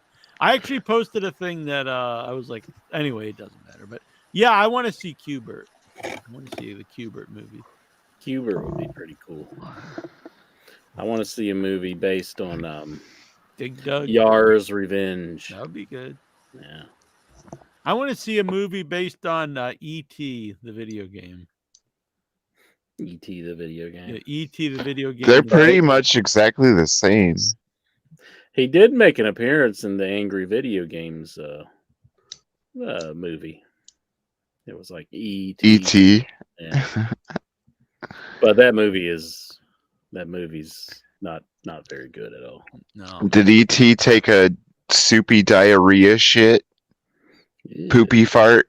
Yeah. Like Angry Video Game Nerd says. That's what Angry Video Game Nerd would have said. I thought this was just some like one of your fantasies. Or No, he's like, what the fuck? no, I'd take a big buffalo diarrhea dump on that shit burglar turd face. Inter told me he was a big fan of the E.T. video game. I had it as a kid. Yes. It wasn't very good.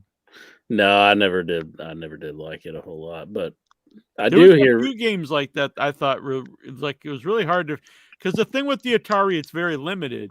So when they would do like these games where you had to do more than just like like real simple stuff, it was like so impossible to figure out. Yeah, the Raiders you of the had Lost Ark game, Raiders of the Lost Ark was the same way. I thought. Yeah, you actually have to use a second controller to like access certain things. Oh. Yeah. And I was like a kid because I had it when it first came out, so I was like, I don't know what the fuck's going on. I played E.T. a lot as a kid because I liked how it looked, but I never knew how to get stuff. Yeah, I didn't know how to do anything. But with Atari, I mainly liked the crazy colors and just like I'd crank the volume so it was like all the crazy noises. Because that's when I was a kid, that was cool. But I loved Warlord was actually one of my favorite. That was a Warlord's good. 4-player game. Yeah, where you have the castles on each side. Yeah, that's a good game. Pitfall, I was always a big fan of. I played Pitfall a lot. Dobstein Maya, Brian Maglinger got any questions he wants to know? Nikhil wants to know where is Lexar. These are some hard-hitting questions. Tony Oberstar, if you had to replace your co-host with a different wrestling personality, who would that be? If I had to replace Jack, I'd make it Farmer Burns. Damn. I'd be Yeah. hanging myself here, but living. I'm just so fucking tough. I'm hanging myself with a rope. I can hang myself, and it doesn't even bother me. So I think that's a good answer because it's like the closest person that you could come to me without being me. It's like one of the toughest men that's ever lived. Replace OYB with like Big Mosh. No, He's not even a wrestler. I think I might do my my Farmer Burns impression, but only like, I'm not trying to survive at this point. If I had to talk to Mosh every week. End it all. I think I'd have to get AJ Lee. AJ Lee to replace me? I mean, just to be able to talk to, hey, get her on the show, Jack. That's a good idea. Yeah, and no one messaged or anything. I love you, that's ever Incher. been said on the show about her previously. Besides, I've always been a fan. I want to all meet you have to AJ tell Lee. Mike Bessler. He did say What some is- pretty creepy things, I think. Oh my goodness. She's probably not that young and tight anymore, though. Oh my God. I think so. I don't think she has kids yet, does she? I don't know. Mike Bessler, what is your favorite moment featuring Stacy the Cat Carter? I don't know. The fuck? Could it be the time that she showed us her boobs?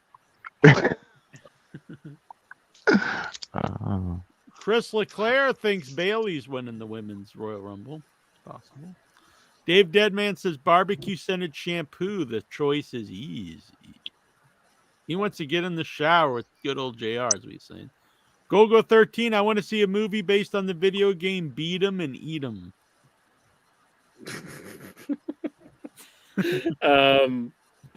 Yeah, I don't know. There may be a movie, and I think the guy that was at Jack's convenience store was watching it.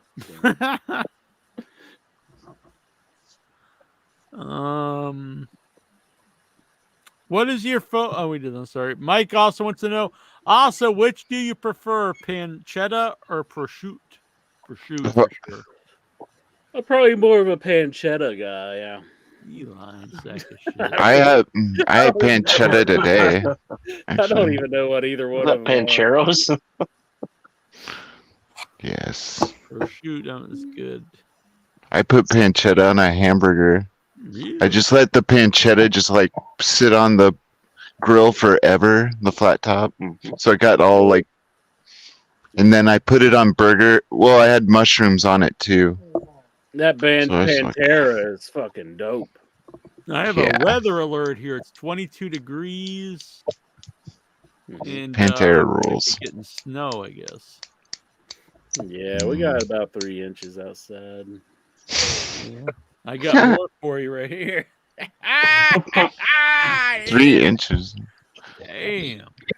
Does it snow in West Virginia a lot? I mean, we get it, but it's not like all the time. But yeah, it snows. I mean, it's not like.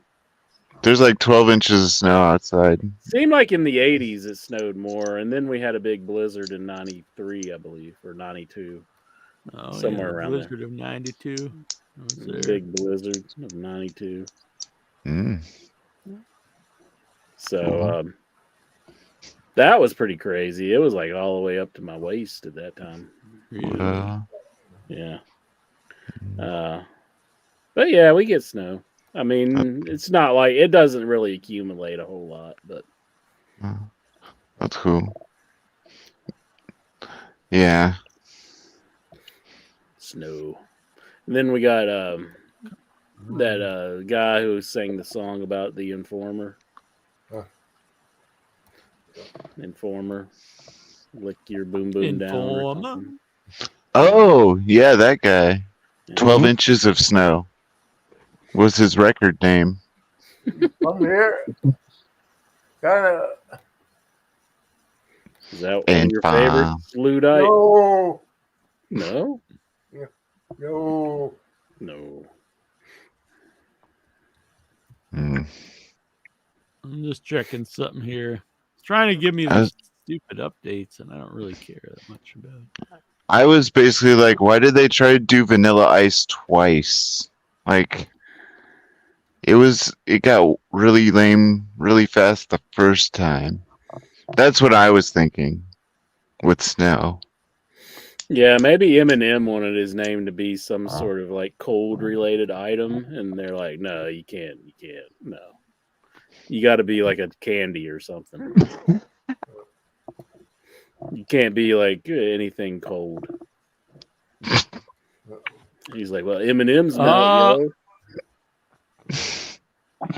Andre Hall, will 2024 be the year Juju B and Clint Williams join your first show? I mean, if we ain't good enough for you, we're here never doing know. the show. Ain't no Those telling. lazy bitches and bastards, they don't want to show up.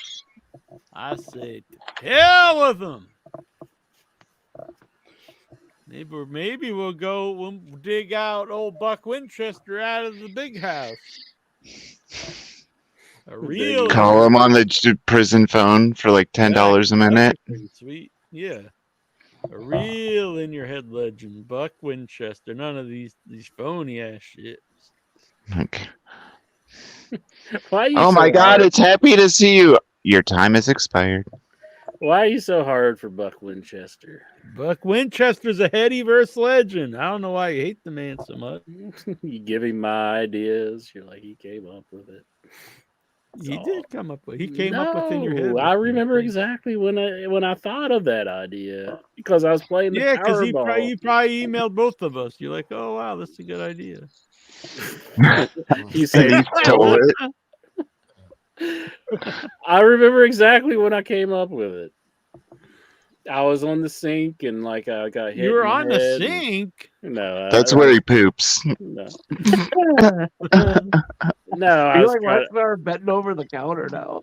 I was trying to steal the thing from Back to the Future. But I was actually at work in the nurse's room. It was at the same time we were booking the guy from Goonies. No, I did not make this up. And I remember I told you about it, or I emailed you. I forget. I think I told you about it. And then you thought it was a good idea. And you made the Big Show bag of holding. Yeah, no, I made that. I don't know. Mm-hmm. But it was Buck's idea. West West Virginia. Virginia. It 100% wasn't. I remember exactly when I came up with it. Chris Leclerc, West Virginia averages 33 inches of snow a year. 33? That seems high. How do you divide that by 12 inches of snow? Man, that's hard. 2.5. It's not all at once. You don't want to take 33 inches all at once.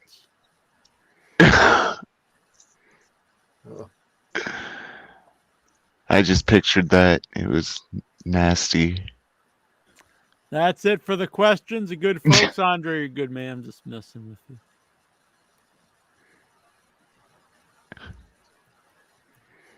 I feel really weird just always looking down because I can't. It seems strange to me. Like, you'll get it fixed for next week. What do you? yeah, what do you I mean, need it's all right. I just did it because I knew that was going to take forever. Yeah, I got you. But I think it's already, my computer's fine. I think it just had to do like a scan disk kind of thing. Or Right. something. Probably because you didn't shut it off properly. Yeah, like I was pulling it out to find a USB cord plug in, and when I was moving it back in, I think it lost power or something and kicked itself off. All right, well, it's good to have you back in, sure. Thank you, sir. It's good to be here. Sorry you came back to just such a shitty ass show, but it's all right. Through it. I participated. It just seems uncomfortable though. That's Oh, what yeah. we're here for. Uncomfortable sleep. Yeah. No, I said I'm comfortable. Oh, all right. Well, that's a good ringing endorsement. Well, thank folks for So, coming out. Michael Jackson could have had In Your Head instead of Propofol.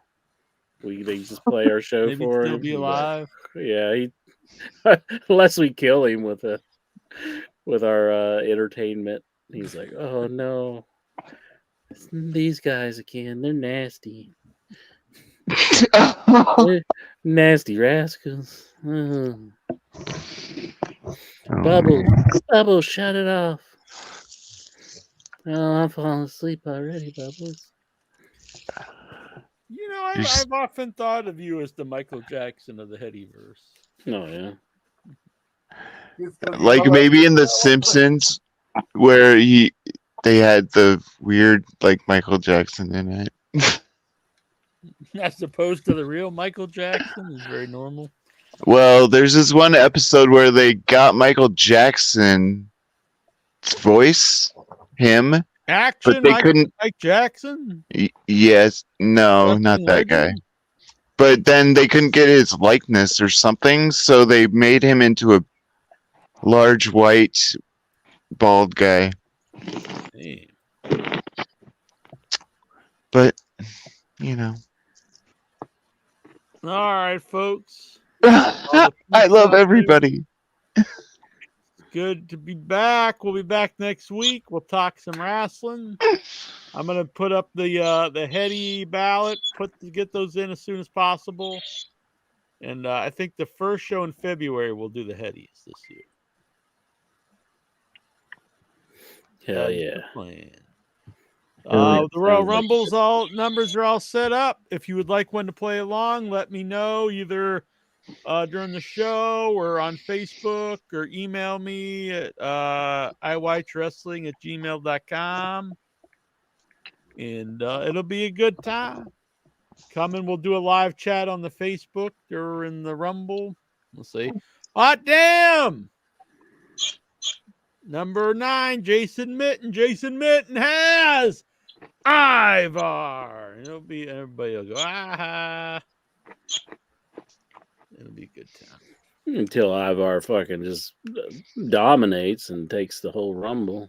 You know why why that could happen? Why's that? Time machine! Time machine! Time machine! He needs a professor who masters time travel, and we find out that Ivar has been brought back as the greatest Viking of his generation.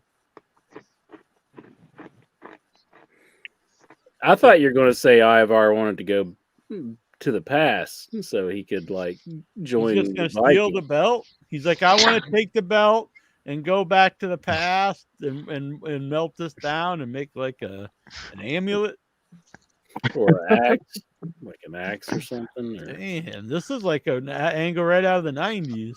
Mm-hmm. When do you remember this? When what was it? Kama, the Supreme Fighting Machine, stole the urn and he melted it down into like a hubcap or something. Wore it around. Yeah, he wore it around his neck. Yeah. It looked like an urn. Hey, it looks like I'm in the window. Oh, yeah. Let's see if I can. Let's stop that. I'm behind the car waving at everybody driving away. You're too busy trying to stop Lexar. See, I'm in the UK. I'm in the UK time machine because I'm on the other side. Yeah. You know, though, it would just be futile. Every time you'd go back and stop Lexar, you'd have to go back again. It's like, damn it, Lexar, come on. We're running out of plutonium here. I'm about to get run over by the rear tire. What the hell is going on here? Yeah. Watch out. Now they change into the Vegematic thing, and he starts just shoving plastic bags in it. Anyway. Yeah. So this is what you are soiled. That's what you will win. Jonathan. But it'll be you in the ring, not Exactly. Jonathan. It'll be you. I asked Jonathan, he's cool if we do this as a limited edition tee. So if you want the limited edition 8-bit Jonathan Jackson, it won't say Royal Rumble on it. Tee, pretty rocky. That is sweet. It'll say in your head. What's like it'll say another... Buck Winchester created this. No, that's incorrect. I remember coming up with it and telling you about it. I'm gonna get Buck on and set the record straight. We'll hear it right from the Winchester's mouth. I swear to God, if he says that he came up with it, I think that's the end of me. Don't like kill yourself. I remember thinking about it and putting the whole thing together because I was at the time I was big on playing the Powerball and stuff, and I thought numbers and how could we incorporate this into the show? And I started thinking about the Royal Rumble, and I thought, oh, we could have people like being represented by the wrestlers that come out, and that we could give out the numbers. Because I remember the whole Tumbler thing back in the days where they would draw the ball out and all that. And the Bushwhackers were like swapping numbers and all that. Swapping spit. Can you do they wouldn't be allowed to do that anymore, come out and lick people's heads. Probably not. I'd get front of Has anyone me too the Bushwhackers or like they licked me, you know. They did not give permission. They could say like they're ahead of the time, like licking each other's heads. It's true. That's how me and Intra greet each other.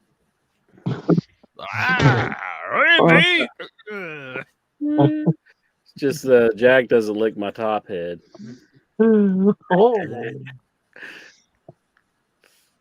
He's talking about his wee wee. He's talking about his dingling. I don't stand for that dirty top. Yeah, it is. It is foul, isn't it? I apologize. You and your West Virginian snow. Yeah, 33 inches. I don't know. Still seem like a lot. I don't know. Like I don't think we get a dusting here and there, and then sometimes it accumulates. But back in the 80s, I think we had more, and definitely when that blizzard. But like it seems like it isn't as much anymore. Yeah, in the 80s, it seemed like it would snow like consistently all year. We switch shows now. Oop, I didn't mean to do that. There was nothing better than watching the snow pour down, and you're thinking, oh, I hope school gets canceled. Please cancel school.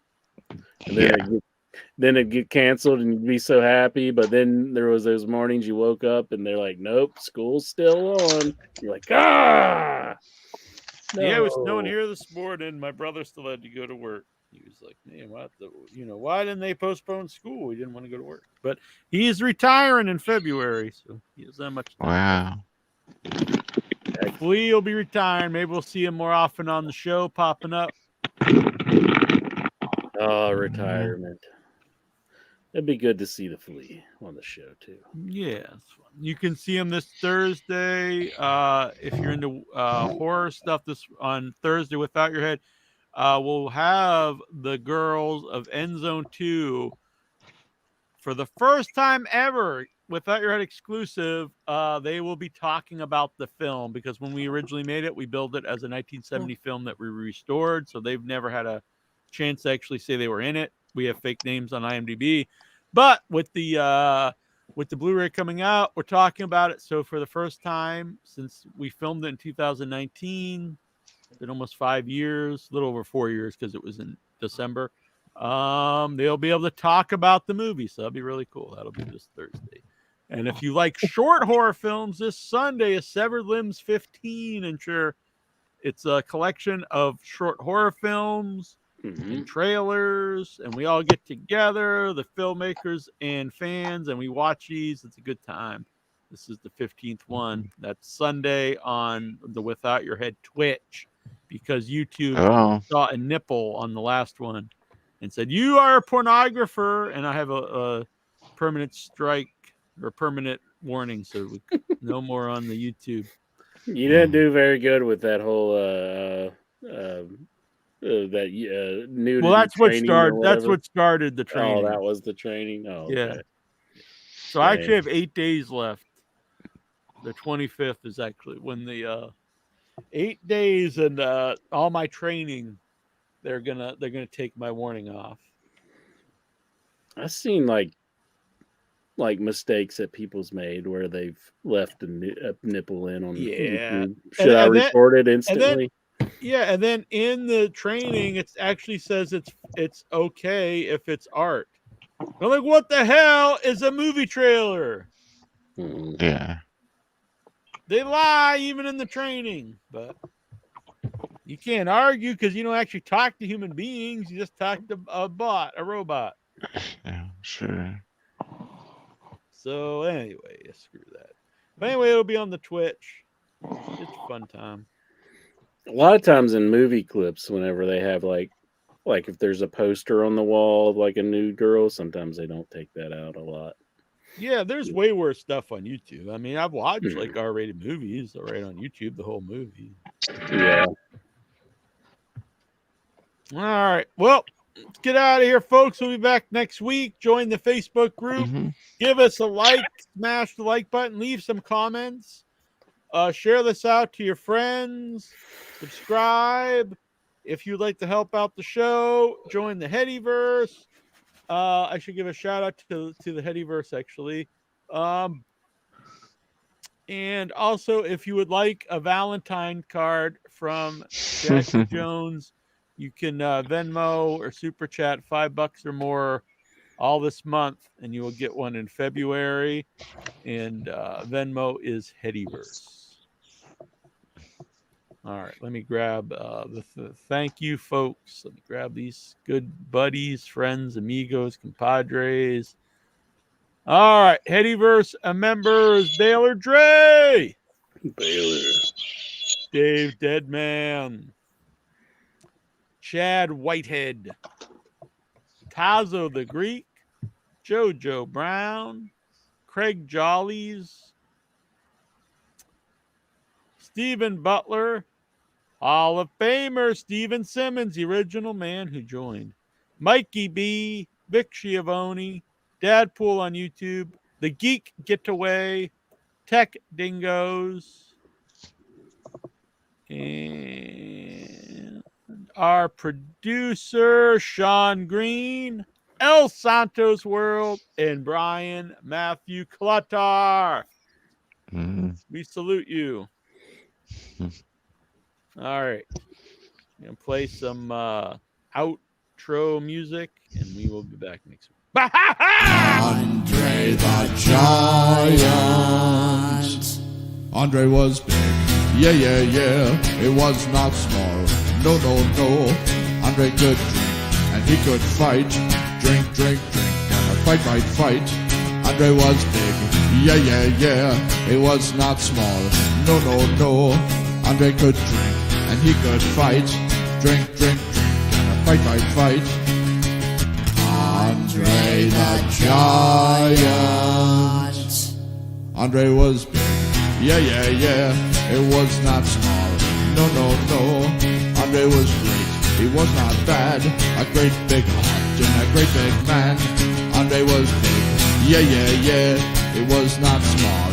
No, no, no. Andre could drink and he could fight. Drink, drink, drink, and fight, fight, fight. Andre the Giant. From Grenoble, France. All right, we're getting out of here. Good night, folks. Ivan Koloff should enter the Hall of Fame this year. Patrick Howell, that would be good. The Russian Bear, you can go and check out interviews with the Russian Bear, Ivan Koloff, right here on In Your Head. I put on a funny hat. And if you join the Headyverse, you can get the new remastered, unedited edition of the original In Your Head episode. Ha! Hibbida hada hoda ho. How about